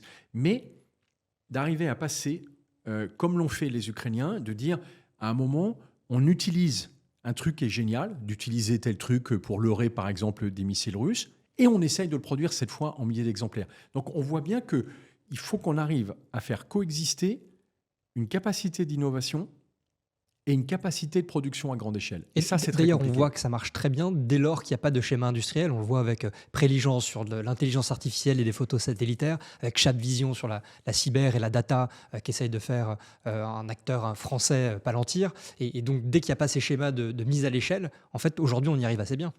On y arrive assez bien. La complexité, bien sûr, c'est le passage à l'échelle et puis aussi la confrontation avec la dureté de la guerre. C'est-à-dire qu'il y a beaucoup de systèmes innovants qu'on a essayé d'utiliser, mais qui en fait ne résistent pas tout simplement aux conditions climatiques, à l'exposition au froid, à la pluie incessante, au premier souffle d'un bombardement. Donc il faut aussi arriver à trouver comment on blinde à minima ces systèmes pour qu'ils ne soient pas volatilisés par une simple explosion. Ça, c'est délicat. Et je dirais au fond, c'est un peu à l'image des combattants ukrainiens aujourd'hui. On voit que souvent, c'est des jeunes gens qui avaient il y a beaucoup de femmes dans l'armée ukrainienne, qui avaient un job complètement différent auparavant, mais qui, à cause de cette guerre, ont mis leur talent au service d'une armée et qui, en même temps, sont confrontés aux horreurs de la guerre, c'est-à-dire à cette capacité, plutôt à cette nécessité de résister sur le long terme, non pas pendant des semaines, mais pendant des mois, à des privations sans fin, au froid, à la faim. Et évidemment, ce n'est pas les conditions dans lesquelles on travaille en général dans une start-up. Donc là, on est confronté à la dureté de la guerre, alors que c'est vrai qu'on était une génération qui croyait avoir été dispensée de ce phénomène absolument terrifiant dans l'espèce humaine.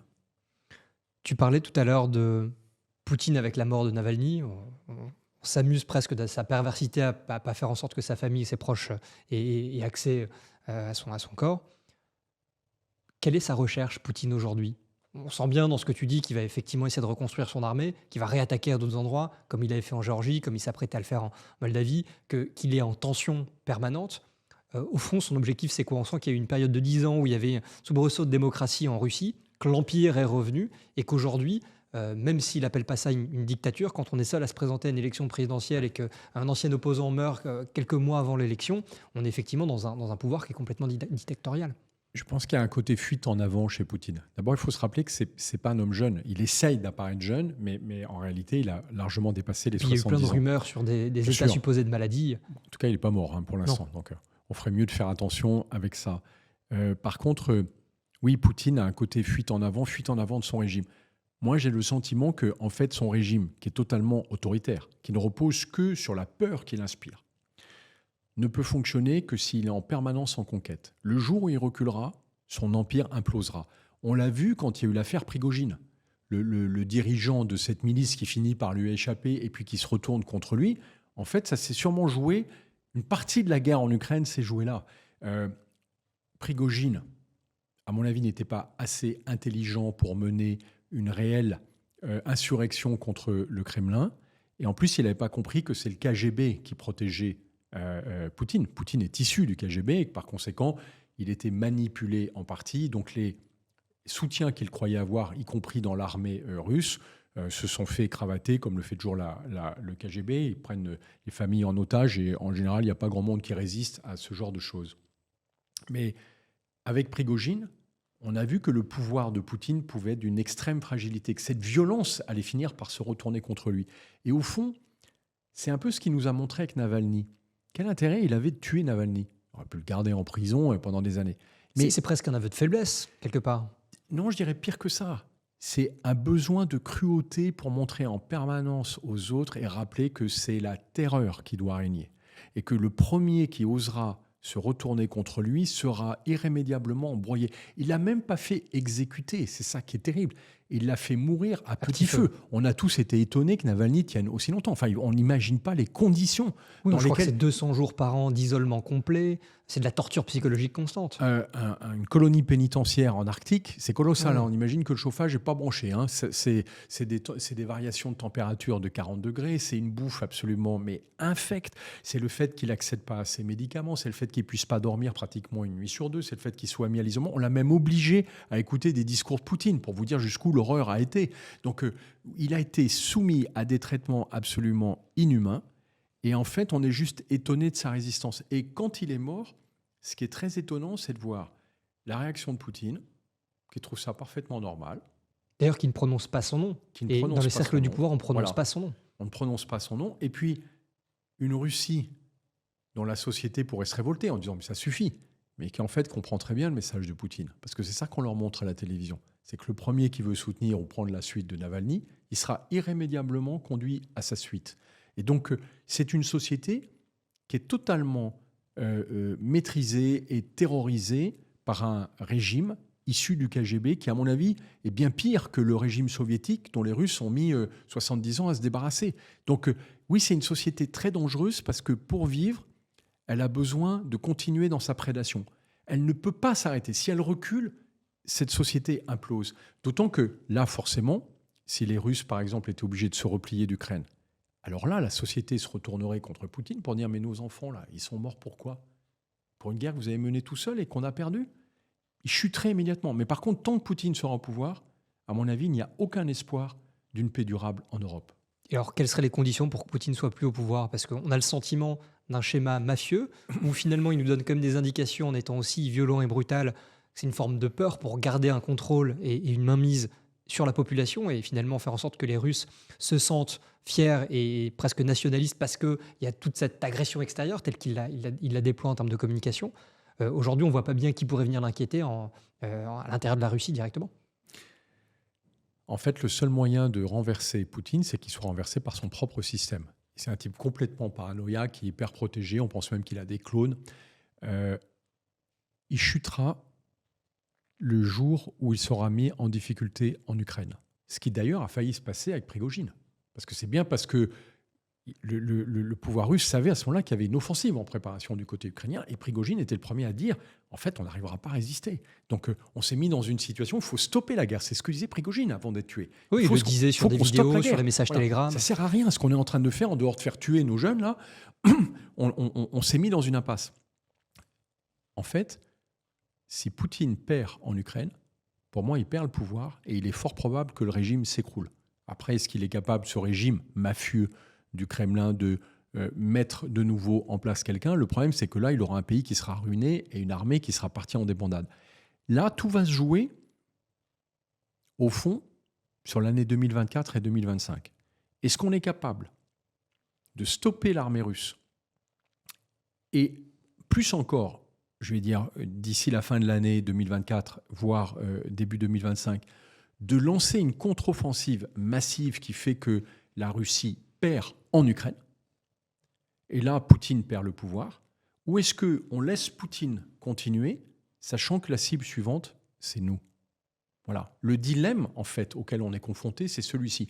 Et le fait qu'avec l'assassinat de Navalny, une grande partie des Européens réalisent que cet empire de Poutine est réellement menaçant, pour moi, est extrêmement important. C'est peut-être un moment clé dans notre histoire, un moment aussi où on réalise que non, les États-Unis ne seront pas toujours là pour nous aider, surtout quand il y a un abruti comme Trump qui se présente au pouvoir et dont on se dit que malheureusement, il y a peut-être une majorité d'Américains qui seraient prêts à voter pour lui.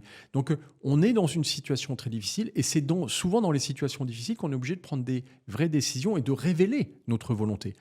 Est-ce qu'on a envie de défendre l'Europe, ce qu'on a construit, cet extraordinaire espace de prospérité et de paix qu'on a eu, mais est-ce qu'on pouvait être assez naïf pour croire que la paix n'était pas à défendre?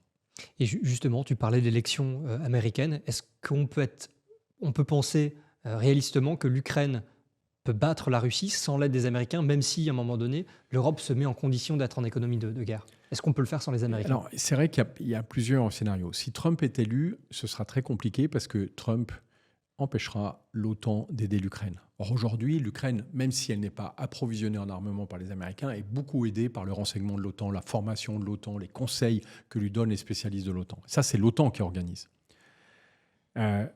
Si Trump est élu, ce sera très difficile, et l'Union européenne, surtout si Trump remettait en cause l'OTAN, ce qu'il a annoncé la semaine dernière, il est possible qu'à ce moment-là, les Européens soient obligés d'organiser eux-mêmes une forme de structure militaire qui leur permette de se coordonner et de se synchroniser entre eux. C'est à leur portée. Si Trump n'est pas réélu, ce que j'espère, bien sûr, les Américains apporteront un soutien important, mais pour autant, ils comprennent très bien que les Ukrainiens seuls ne peuvent pas gagner la guerre. C'est un peu le syndrome de, si on reprend la référence du débarquement en Normandie, c'est un peu comme si on avait demandé aux Alliés de gagner la guerre, mais sans les Américains. Je pense qu'on ne faisait pas le poids, même en réunissant les soldats très courageux, français, britanniques, néerlandais. Oui, mais voilà, face aux nazis qui avaient construit un empire. Là, on a un empire en face de nous. Et du coup, si on veut gagner la guerre, oui, il faut une mobilisation industrielle. Moi, je pense qu'il faut aussi se poser la question de notre engagement militaire. Est-ce qu'on peut espérer gagner cette guerre en Ukraine sans qu'il y ait personne européen qui vienne se battre en Ukraine? Pas déclencher une troisième guerre mondiale. Je ne suis pas en train de dire qu'il faut affronter la Russie. Si on intervient militairement là-bas, la Russie le prend comme un acte direct de guerre. Alors, elle le prend comme un acte direct de guerre, sauf si on le fait par un intermédiaire. Si par exemple, on crée des unités, un corps expéditionnaire qui n'est pas français, un Wagner qui n'est pas français. allemand, mais oui, un Wagner ou une forme de légion de volontaires, mais cette fois pour aller se battre, non pas avec les nazis, mais contre les Russes, une brigade internationale qui est très bien équipée, très bien armée, et bien sûr avec des hommes de grandes compétences comme il y a dans nos armées. 50 à 60 000 hommes renversent le front, parce que l'armée ukrainienne arrive à le tenir, donc le fait qu'il y ait un apport massif de plusieurs dizaines de brigades qui viennent par-dessus, en plus avec des armements modernes, avec des avions de chasse qui manquent beaucoup aux Ukrainiens, je pense que l'armée russe ne fait pas le poids dans ce cas-là. Et pour elle, déclencher une guerre contre un pays de l'OTAN, c'est prendre le risque d'une guerre avec tout l'OTAN, et cette fois avec une implication américaine. Donc c'est une impasse pour elle. Donc, Est-ce que l'utilisation d'un proxy, quel qu'il soit, serait pas déjà perçue par les Russes, notamment Poutine qui a tendance à être un peu paranoïaque et à prendre chacun des signes comme une agression, comme déjà le signe qu'il faut attaquer si jamais il voit se préparer un plan de ce type? oui, mais en fait, là où Poutine, à mon avis, est un peu coincé dans la situation actuelle, c'est que son armée n'est pas capable d'attaquer un pays européen. La seule chose qui lui reste, c'est les armements nucléaires. Oui, mais c'est forcément sous couvert d'une attaque potentielle de la coalition à travers un proxy, c'est forcément l'arme qu'il va utiliser. Admettons que la Pologne décide, seule, et sans en prévenir officiellement l'OTAN, qu'elle envoie 50 000 hommes en Ukraine pour aller se battre contre la Russie. La Russie peut être tentée d'aller bombarder la Pologne. Mais si elle utilise une arme nucléaire contre la Pologne, c'est une riposte immédiate de l'OTAN. Pourquoi ? Parce qu'elle est membre de l'OTAN. Donc, elle peut se battre contre la Pologne, elle peut envoyer des volées de missiles comme l'ont fait les Russes contre l'Ukraine depuis 2 ans. Mais utiliser l'arme nucléaire, en fait, on ne peut pas faire de guerre avec une arme nucléaire. Donc, c'est la fin de la guerre, ou alors, il faut reconnaître sa faiblesse et essayer de faire une guerre classique contre la Pologne, sachant qu'aujourd'hui, la Russie a à peine les moyens d'envahir l'Ukraine. Elle est trop faible actuellement. Par contre, dans 3 ou 4 ans, ce serait extrêmement dangereux. Surtout si on n'avait pas continué notre effort de réarmement, qui pour l'instant est quand même pas gigantesque.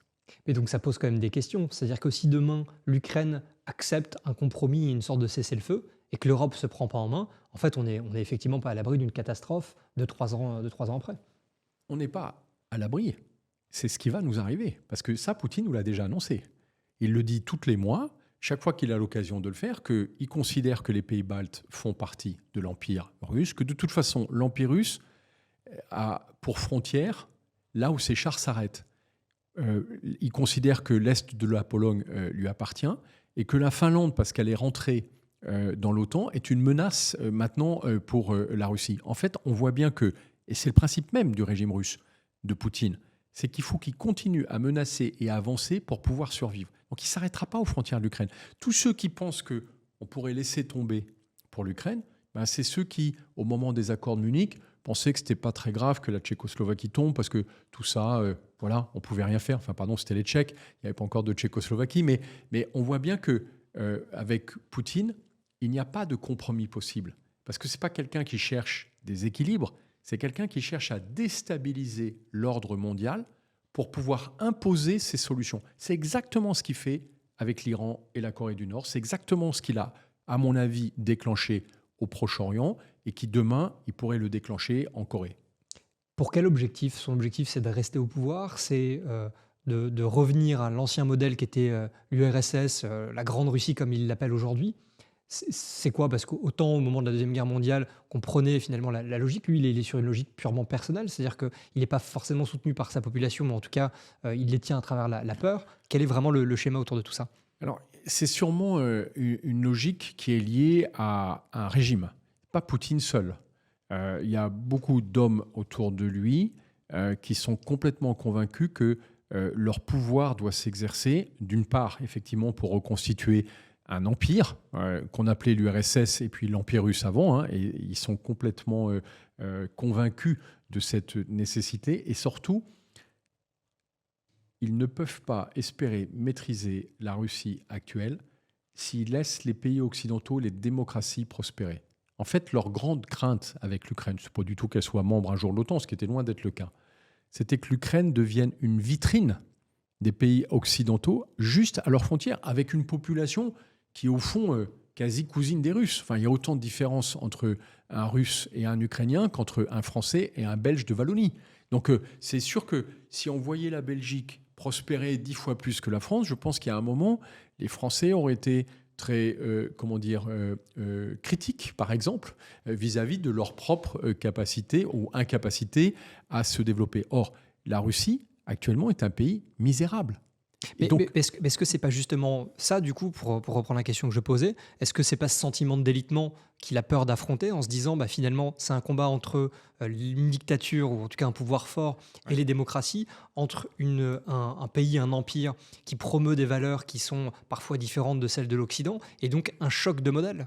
Et lui voit finalement un délitement de ce modèle-là à travers d'anciens satellites de l'URSS, et il se dit que si ces pays-là passent vraiment et s'occidentalise encore un peu plus, à un moment donné, ce sera la disparition de la Russie telle qu'il l'espère. oui, Poutine combat pour préserver une forme de pouvoir et de chaos.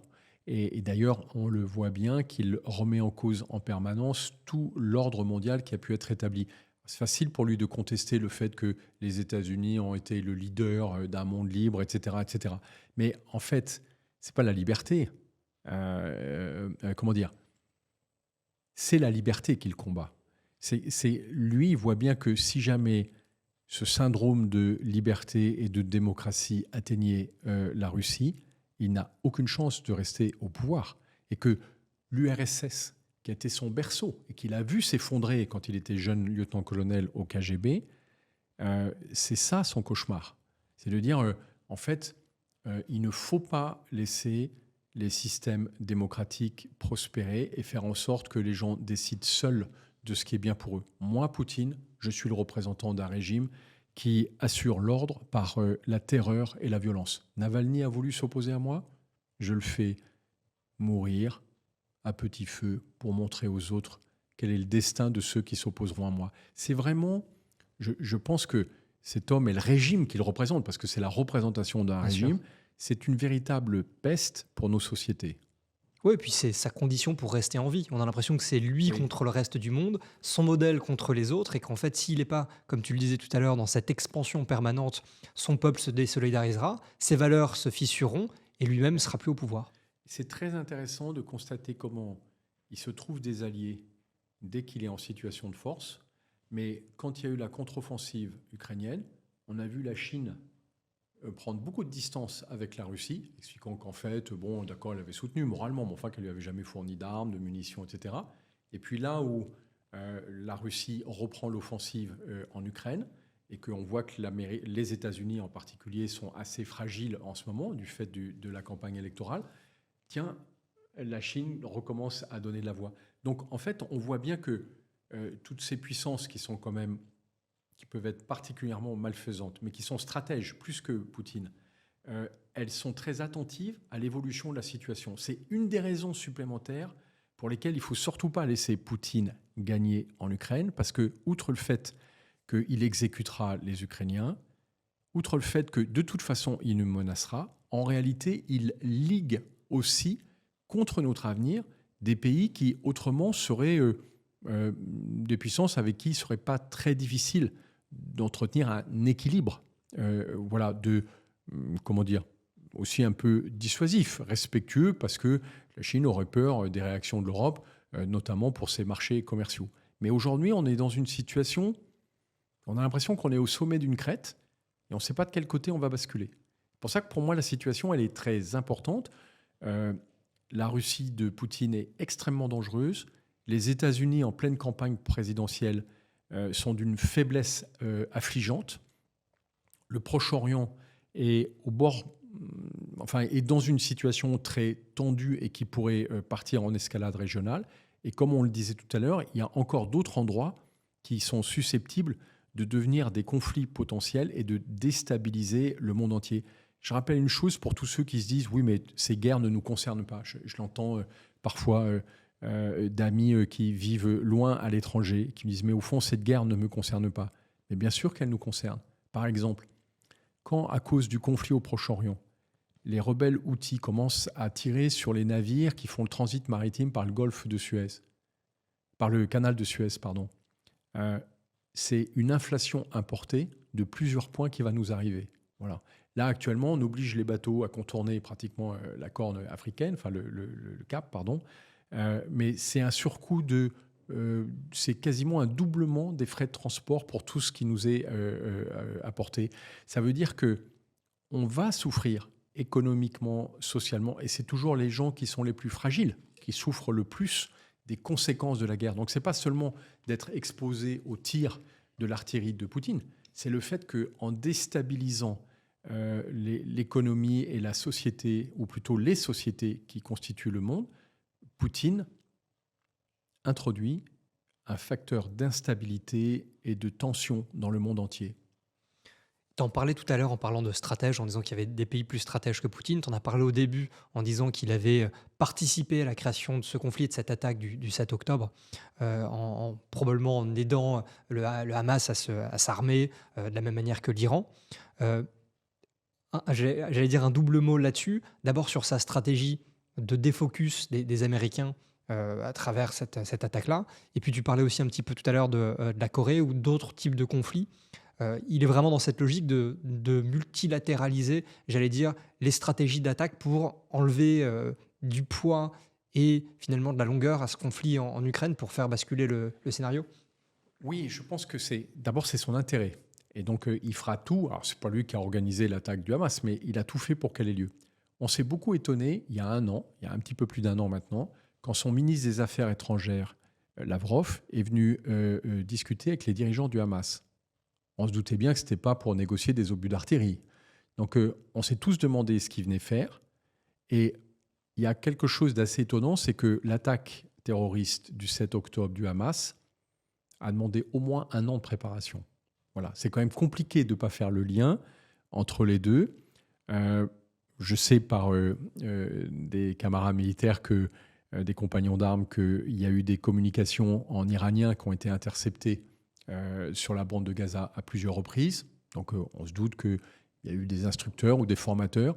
Et surtout, l'attaque du Hamas n'était pas du tout de leur niveau. Cette attaque très coordonnée qui a quand même réussi à neutraliser pendant plusieurs heures les systèmes d'information, de communication, de commandement et de réaction de l'armée israélienne, qui ne sont pas des lapins de 6 semaines, ce n'était pas à leur portée. Et donc, ils ont bénéficié d'une organisation et d'une préparation lourde. Ce qui rend d'ailleurs, au passage, Benyamin Netanyahou, le Premier ministre israélien, encore plus responsable de cette faillite sécuritaire. Parce que toute cette préparation, elle a été rapportée par les services de renseignement israéliens, égyptiens, américains, notamment. Oui, il pensait la menace du Hamas peu crédible depuis quelques mois, années, mais en fait, plutôt... en disant bien que le Hamas était en train de préparer un gros coup, et c'est Netanyahou qui a jugé seul, en tout cas avec son cabinet de l'époque, qu'il n'était pas question de détourner les moindres moyens militaires en dehors de la reprise de la colonisation de la Cisjordanie. Donc c'est une partie de la responsabilité de cette attaque terroriste qui a fait quand même 1200 morts, plus grosse attaque contre Israël depuis sa création, attentat terroriste, depuis sa création, parce qu'il y a des guerres et d'autres, c'est lié à l'incompétence de Benyamin Netanyahou, qui pourtant avait vendu une politique ultra-violente et brutale aux Israéliens pour leur garantir la paix. Et en fait, ce qu'il a récolté, c'est la mort. Et puis tomber dans le piège du Hamas, avec aussi sa réponse, qui aujourd'hui permet de desserrer l'étau pour la Russie, quand on regarde ce jeu à triple bande. C'est vrai que c'est complètement hallucinant, avec l'expérience qu'ont en plus les Israéliens dans la lutte antiterroriste, d'avoir pensé une seconde qu'une offensive militaire aussi massive allait leur permettre de détruire le Hamas. Tous ceux qui ont fait de la guerre contre le terrorisme savent que c'est une armée d'ombre. Ce n'est pas une armée qu'on a en face de nous. Donc ça ne sert à rien d'envoyer des chars et de l'artillerie. Sauf que là, en attaquant la bande de Gaza, l'armée israélienne, sur la politique de Netanyahou, a commis des carnages considérables. Au point qu'on se demande aujourd'hui, c'est en fait la vraie politique de Netanyahou. Ce n'est pas de détruire le Hamas, parce qu'il sait qu'il n'en est pas capable. Son armée ne peut pas détruire une armée de miliciens qui ne sont pas des militaires. C'est pas plutôt de dévaster suffisamment la bande de Gaza pour que les Palestiniens ne puissent plus y vivre et que dès la fin de l'opération, ce soit eux-mêmes qui partent.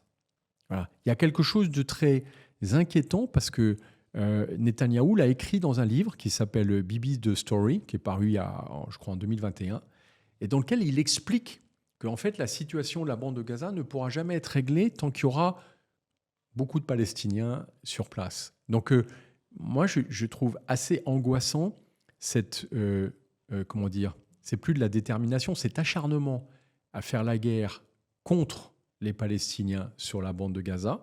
Et si on regarde bien, après avoir dévasté intégralement le nord, après avoir dévasté tous les centres urbains dans le centre de la bande de Gaza, il va dévaster avec Rafah le dernier milieu urbain qui est resté, pas intact, mais relativement construit. Quand il n'y a plus d'infrastructures, là aujourd'hui, sur la bande de Gaza, il y a 60% des immeubles qui ont été détruits. Quand il n'y a plus d'infrastructures, quand il n'y a plus d'eau, quand il n'y a plus d'hôpitaux, quand il n'y a plus d'écoles, on ne peut pas vivre. Comment aurait pu réagir, alors on parle de Netanyahou qui est quand même un président plutôt d'extrême droite, ou en tout cas qui est assez dur et répressif, qui était du coup plus tellement soutenu, en tout cas il y avait énormément de manifestations avant même l'attentat qui a été perpétré. Si ce n'était pas Netanyahou, quelle aurait pu être une des bonnes réponses? Il y avait les accords d'Abraham qui commençaient à être mis en place, des négociations en cours avec l'Arabie Saoudite. On pourra revenir aussi sur le rôle de l'Iran. Mais finalement, on a l'impression que les Israéliens sont tombés dans le piège du feu total, de leur réponse, œil pour œil, dent pour dent. Et le sentiment que ça nous donne, c'est qu'en fait, c'est une réponse qui est plus une réponse politique. Tu en parles en disant que finalement, solution à deux États, ce qu'ils veulent, c'est en fait de ne plus avoir de problème à Gaza. Quelle aurait pu être la réponse et quelle pourrait être demain une réponse étant donné que Netanyahou soit plus au pouvoir? En fait, il faut d'abord noter que le Hamas a toujours affiché son intention, c'est d'entretenir une guerre permanente contre Israël. D'ailleurs, il continue. Et il continue aujourd'hui, parce qu'il pourra arrêter tout de suite le conflit sur la bande de Gaza. Mais eux, leur intérêt, ils se nourrissent de cette violence, comme toutes les organisations terroristes. Il faut que la guerre continue, sinon le mouvement terroriste n'existe plus.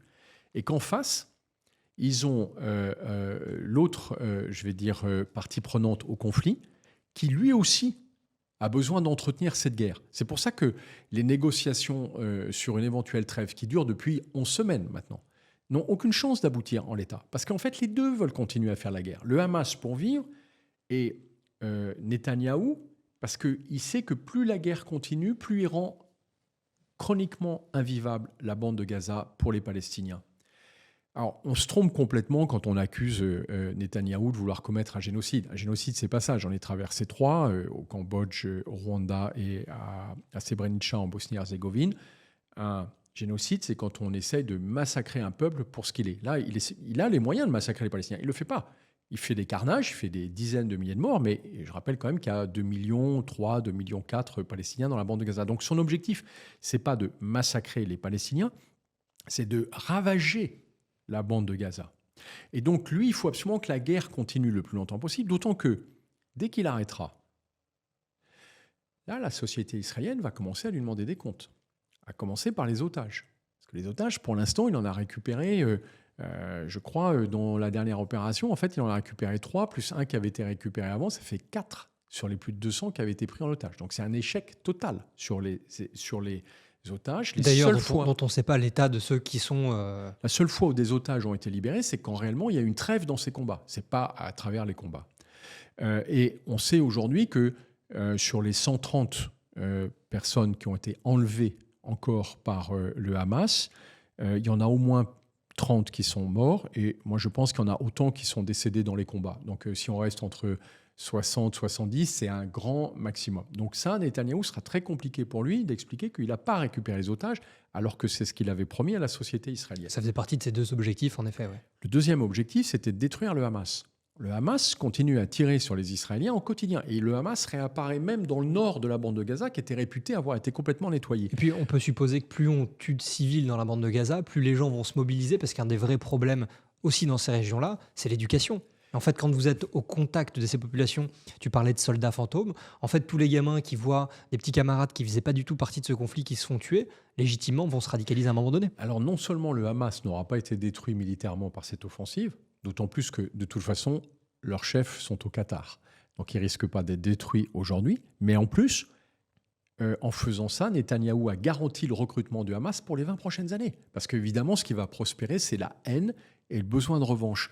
Et donc, on est dans un état très grave où si Israël avait voulu se défendre, surtout dans l'avenir, contre cette menace, il fallait la faire disparaître. Et la faire disparaître, ça ne consistait pas à chasser les Palestiniens, c'était à trouver une solution où les Palestiniens vivaient suffisamment bien pour ne rien avoir à combattre contre les Israéliens.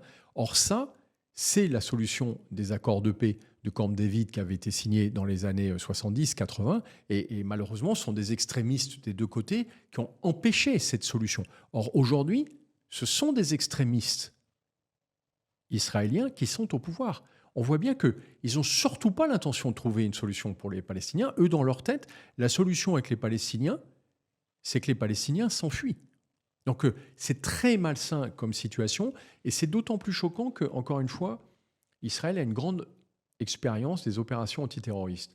Ce qu'elle aurait pu faire très facilement après l'opération du 7 octobre, c'est de dire tous les organisateurs de cette action terroriste seront éliminés froidement dans l'avenir. Ce qu'ils ont dit, par ailleurs, mais ils ne se sont Ce pas qu'ils ont limités à dit, ça. mais ils n'avaient pas à attaquer la population civile de Gaza.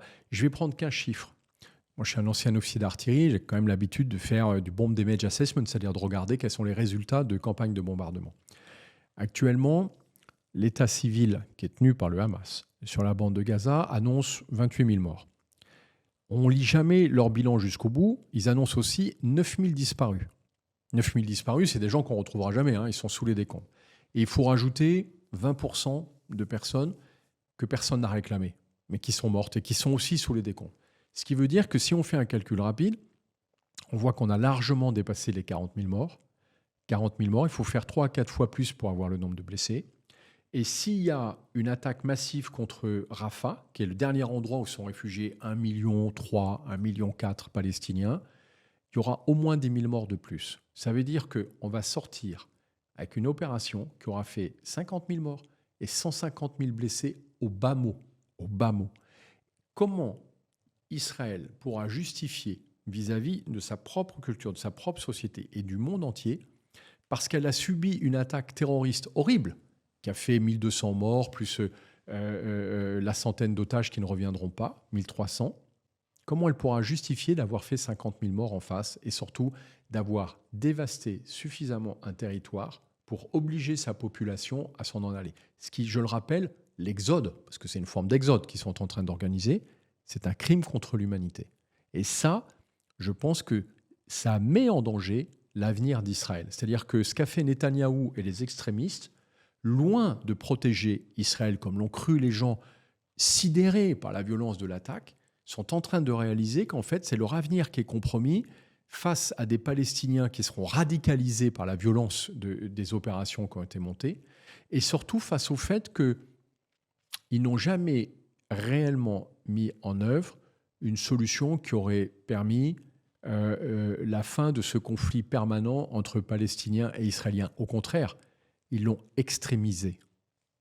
Et justement, c'est la question qu'on se pose. Forcément, après une attaque d'une telle ampleur, on ne peut pas imaginer que le peuple israélien, et au travers de son histoire, puisse se contenter d'aller cibler les têtes pensantes de ce réseau-là et, j'allais dire légitimement, envie d'éliminer la menace complètement. Après, évidemment, personne ne peut légitimer le fait qu'on attaque des populations. Et quel compromis on aurait pu trouver pour que ce soit finalement efficace sur ces têtes d'organisation et en même temps qu'on puisse faire disparaître cette armée de l'ombre et tenter qu'il y ait une possibilité de le faire.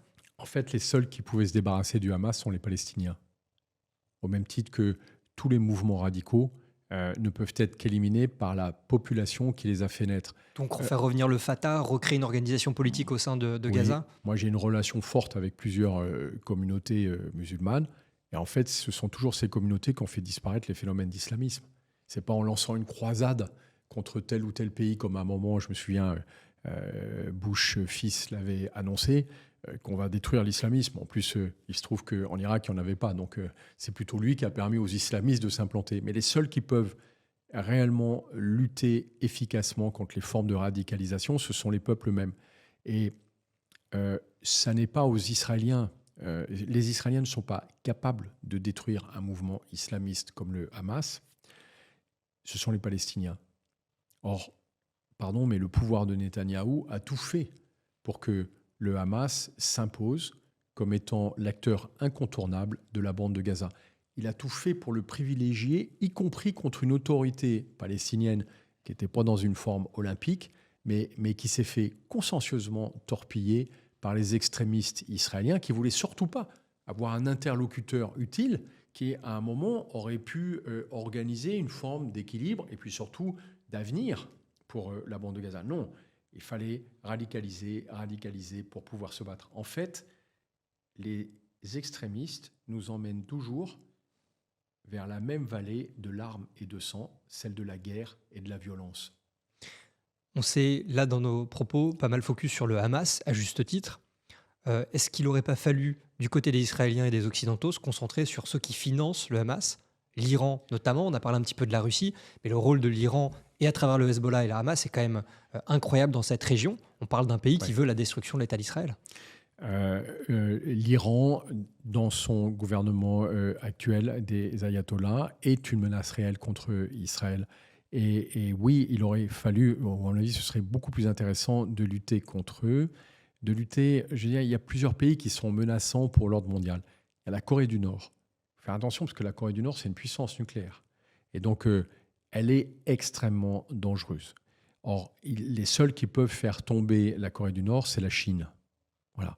Donc, tant qu'on n'aura pas trouvé un deal avec la Chine pour en finir avec cette espèce de paranoïaque dangereux qui est maintenant Kim Jong-il, parce qu'il dispose d'armes nucléaires, on sera menacé en Asie du Sud-Est. Tous les habitants de cette région le savent et en sont extrêmement inquiets. Euh, au Proche-Orient, pour moi, le point essentiel est effectivement le rôle du régime des ayatollahs, parce que je pense qu'il y a une grande partie de la société iranienne qui s'en débarrasserait volontiers. Comment est-ce qu'on aide cette société à se débarrasser de ce pouvoir qui n'a cessé d'alimenter les pires dictatures du monde, et notamment celle d'Assad en Syrie. Et évidemment, le troisième pays qui est phare, quelque part dans cette espèce d'axe de puissance malfaisante et dangereuse pour le reste du monde, c'est la Russie. Moi, j'en veux beaucoup à cette génération de diplomates en France, qui en fait étaient souvent, qui touchaient, qui se sont fait financer par la Russie de Poutine, et qui sont venus nous raconter des choses qui étaient complètement fausses, avec une irresponsabilité totale, et qui ont poussé les pays européens à aller aider la Russie à se développer, alors que Poutine était au pouvoir, et qu'il n'a jamais caché, à travers la Tchétchénie, à travers ce qu'il a fait en Géorgie, quelle était réellement son ambition d'imposer sa brutalité et sa violence comme mode de gouvernance. Et ça, je trouve que c'est pas... quelque part, on a été trompé et manipulé par cette génération-là. C'est la génération des Hubert Védrine et consorts, qui n'hésitaient pas, d'ailleurs, à mon avis, à aller trouver des bacs chiches après, auprès de ceux qui les invitaient. Donc, il y a vraiment un malaise par rapport à cet aveuglement qui, il est vrai, a été partagé par beaucoup de dirigeants de haut niveau. Je pense à François Fillon en France, dont on sait qu'il avait un lien très fort avec la Russie, sans doute aussi pour des raisons financières, et dont on se dit, mais comment est-ce qu'on a fait pour passer à côté de ça et pour ne pas stopper ces opérations d'influence, l'implantation de Russia Today en France, on a mis des mois à s'en débarrasser, de Sputnik, etc. Comment est-ce qu'on a fait pour accepter qu'on ait une extrême droite en France qui se soit développée et financée sur l'aide russe? Voilà, de banques russes. Ouais. Je trouve ça choquant parce que là, c'est plus un respect de normes démocratiques, c'est d'empêcher des puissances menaçantes de venir être relayées jusqu'au cœur de nos sociétés. Et il faut qu'on agisse maintenant qu'on a très bien démontré un certain nombre de liens. On le voit encore avec l'assassinat de Navalny. Les gens qui arrivent, comme Marine Le Pen, qui n'arrivent même pas à faire le lien entre la disparition de Navalny et puis bien sûr le rôle de Poutine dans son assassinat. C'est très choquant et surtout c'est très dangereux pour nous. Donc il faut stopper ça. Une démocratie ne nécessite pas de laisser les gens menaçants pouvoir librement exercer leur pression sur nous.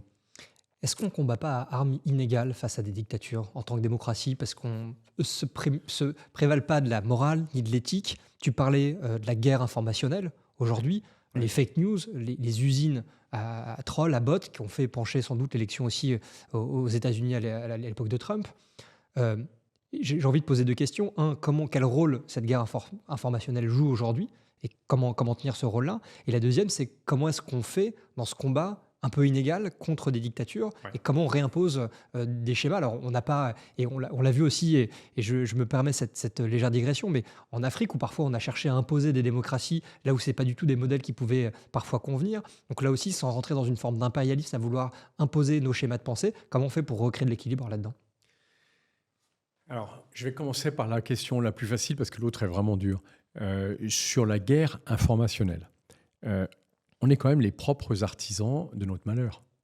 Je veux dire, quand on voit aujourd'hui l'impact de réseaux sociaux, je pense à Twitter, et le rôle que joue Elon Musk, l'ambiguïté, c'est même plus une ambiguïté. Sur la mort de Navalny, c'est à peine s'il ne dit pas bon débarras, quoi. Enfin, c'est complètement effrayant. En fait, ces personnes-là ont organisé des réseaux sans aucune forme de modération. C'est comme si on avait accepté que sur nos chaînes de télévision, qui était la génération précédente d'information, on puisse montrer des scènes de torture, laisser toute la journée des conspirationnistes nous monter la tête sur des trucs complètement hallucinants. Ce qu'on a interdit dans nos médias pendant presque 3 décennies, on a tout autorisé, ou on a plutôt tout laissé faire par ces personnes-là. Et toujours dans un but lucratif. Je rappelle qu'Elon Musk est une des plus grosses fortunes du monde, et qui en plus se permet de venir jouer un rôle politique. Mais pour moi, le seul moyen de faire, c'est ce qu'a tenté de faire d'ailleurs l'Union européenne, c'est d'imposer des règles très strictes et de sanctionner financièrement, parce que c'est la seule chose qu'ils entendent, tous les réseaux qui ne respectent pas des règles, qui ne permettent pas d'empêcher les enfants, par exemple, d'accéder à des contenus ultra-violents, ou qui laissent faire la promotion de mouvements appelant à la haine, à la violence, etc., alors que ça est au quotidien, par exemple, sur Twitter. Moi, je vais un peu sur Twitter, je dirais un peu trop. Je suis effaré par la violence et surtout le nombre de mensonges qui prospèrent sur le truc.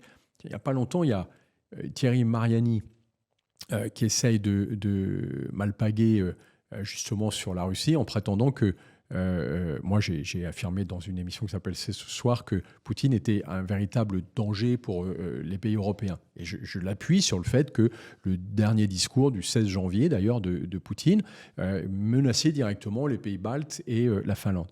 Et Thierry Mariani vient malpaguer sur les réseaux sociaux en disant mais tout ça est faux, il n'y a jamais eu de preuve. Donc, je fournis la preuve. Il y a un rapport de l'Institute for Study of War qui le décrit très bien. Enfin, il y a toutes les références et c'est sourcé. Mais en fait, ils s'en foutent parce qu'ils ne sont pas là pour débattre. Le but, c'est de faire le buzz sur les réseaux sociaux et de faire croire qu'on a menti au sujet de Poutine, qui est, comme on l'a pu le voir avec Navalny, est vraiment un gentil garçon. C'est ça qui est inquiétant, c'est que du coup, le rôle d'un réseau social, c'est pas de diffuser des informations, c'est de propager de la désinfo.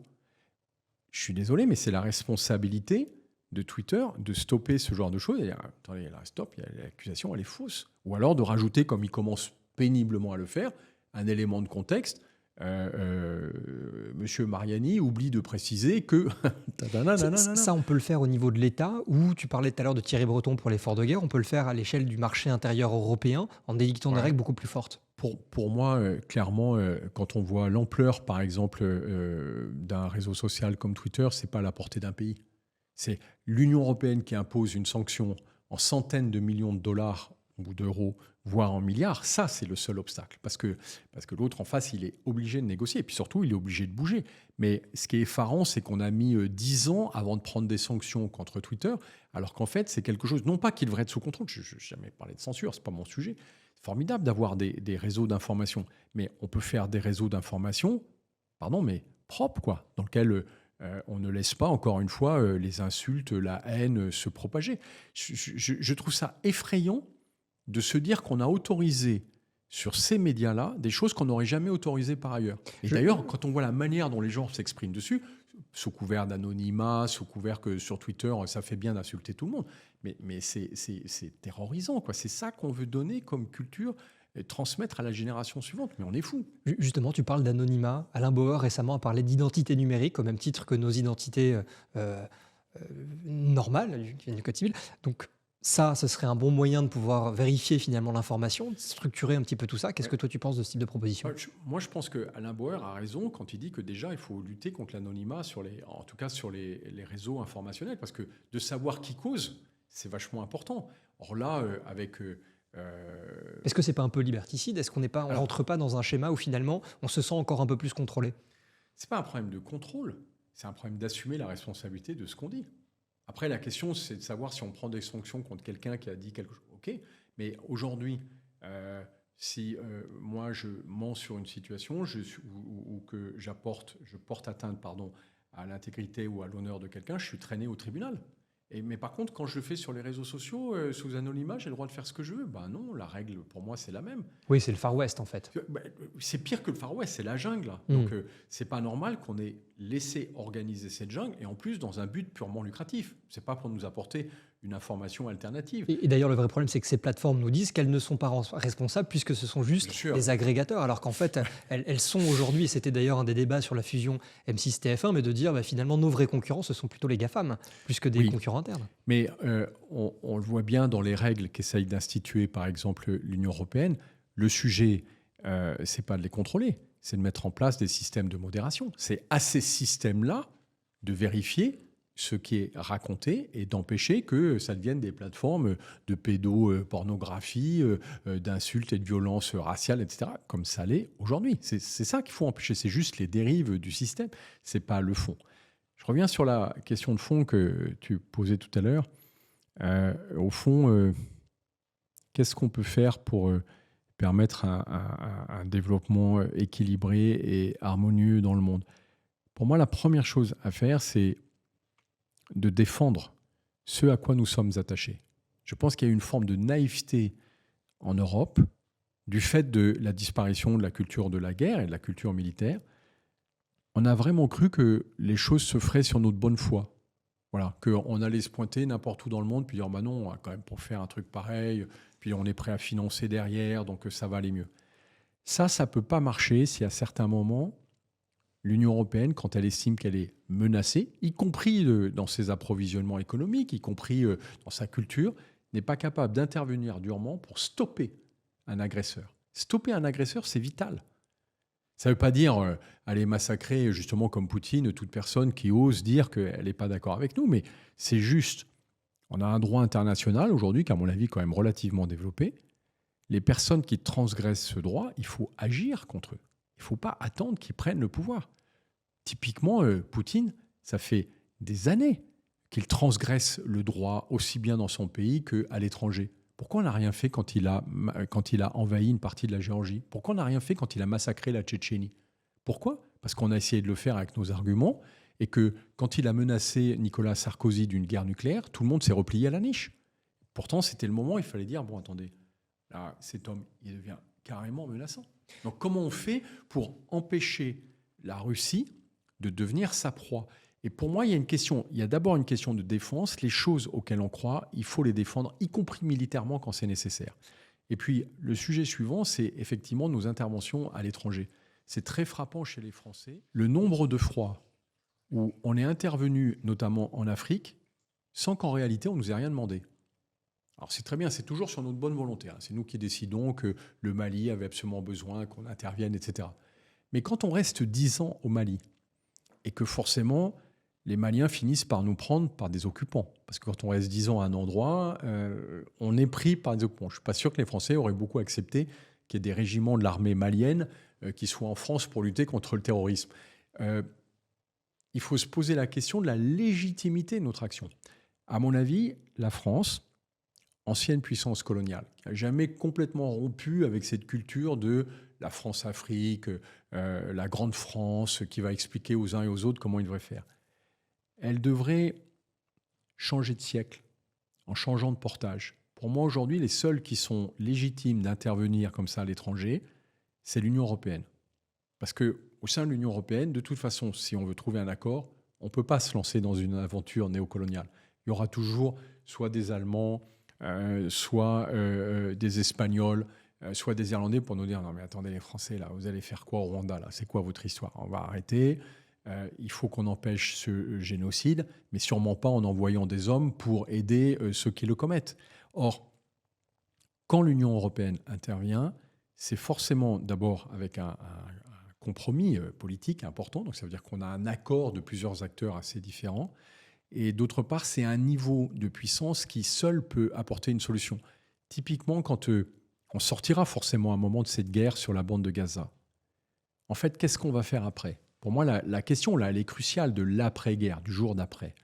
Est-ce qu'on laisse des extrémistes israéliens maintenir sous un espèce de climat de guerre permanent cette zone, et on aura des conflits tous les 2 ans, quoi. Ce sera invivable pour les Israéliens, d'ailleurs, comme pour les Palestiniens.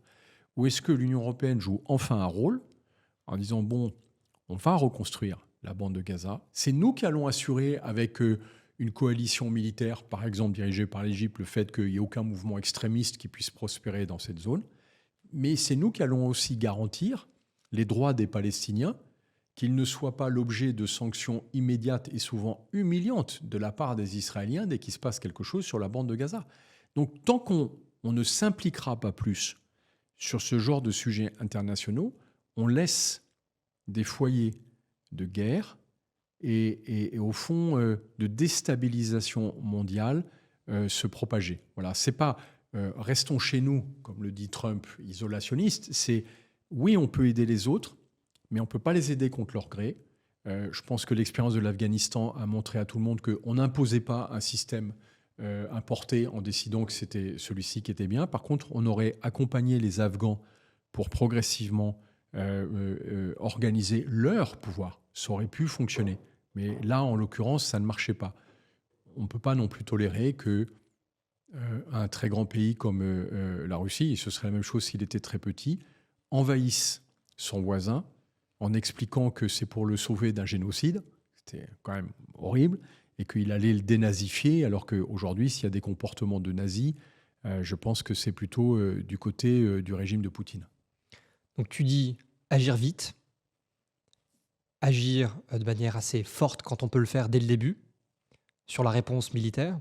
Et finalement, peut-être pour conclure et te poser cette dernière question, est-ce que ça ne nous renvoie pas aussi à des questionnements plus personnels sur le fonctionnement de nos démocraties et de se poser des questions parce que on le voit avec la montée finalement des extrémismes, on le voit avec le fait que les gens votent de moins en moins, parfois une démocratie qui suffoque un petit peu, est-ce que ça ne doit pas nous renvoyer des questionnements plus personnels sur la manière dont on conçoit nos démocraties? Et du coup, je vais conclure sur le thème de mon livre, là, sur Saint-Cyr, la Grande Muette. En fait, la culture du silence, elle est extrêmement dangereuse parce qu'elle ne permet pas les débats dont nous avons besoin dans nos sociétés. Si on veut prétendre se défendre, il faut commencer par se causer entre nous, par se mettre d'accord sur ce qu'on veut faire. Moi, je suis choqué par une chose. C'est une conséquence de la guerre au Proche-Orient, mais quand des rebelles manipulés par l'Iran cherchent à interdire un trafic maritime qui est vital pour nos économies en Europe, c'est aux États-Unis d'intervenir ou c'est à nous ? Pourquoi est-ce qu'on n'est pas capable de monter une flotte européenne qui est capable d'intervenir là-bas et de flinguer les missiles et les drones outils pour bien leur montrer que non, ça on ne l'acceptera pas. On ne l'acceptera pas. Ça ne veut pas dire qu'on accepte ce que fait Israël sur la bande de Gaza. Mais là aussi, Israël, premier partenaire économique et commercial d'Israël, c'est l'Union européenne. Pourquoi l'Union européenne n'exerce pas de pression sur Israël pour dire vous stoppez votre carnage sur la bande de Gaza ? Parce que ça, ce n'est pas une guerre contre le Hamas, c'est une guerre contre les Palestiniens. Donc c'est sûr que ce n'est pas dans l'inaction qu'on obtiendra quoi que ce soit. Et l'inaction, elle est souvent liée d'abord à l'absence de débat dans notre société. Pour moi, c'est crucial que les sujets de sécurité et de défense ne soient surtout pas l'apanage de militaires silencieux, qui d'ailleurs ne décident de rien, et de quelques hommes politiques qui sont retranchés à l'Élysée et qui ne justifient de rien. C'est un sujet qui nous appartient, c'est-à-dire toute notre société. Et c'est un sujet, pour moi, qu'il faut qu'on discute au niveau de l'Union européenne, parce que c'est l'Union européenne aujourd'hui qui a la taille nécessaire pour nous apporter une sécurité à la hauteur de notre prospérité. Guillaume, merci beaucoup, c'était passionnant.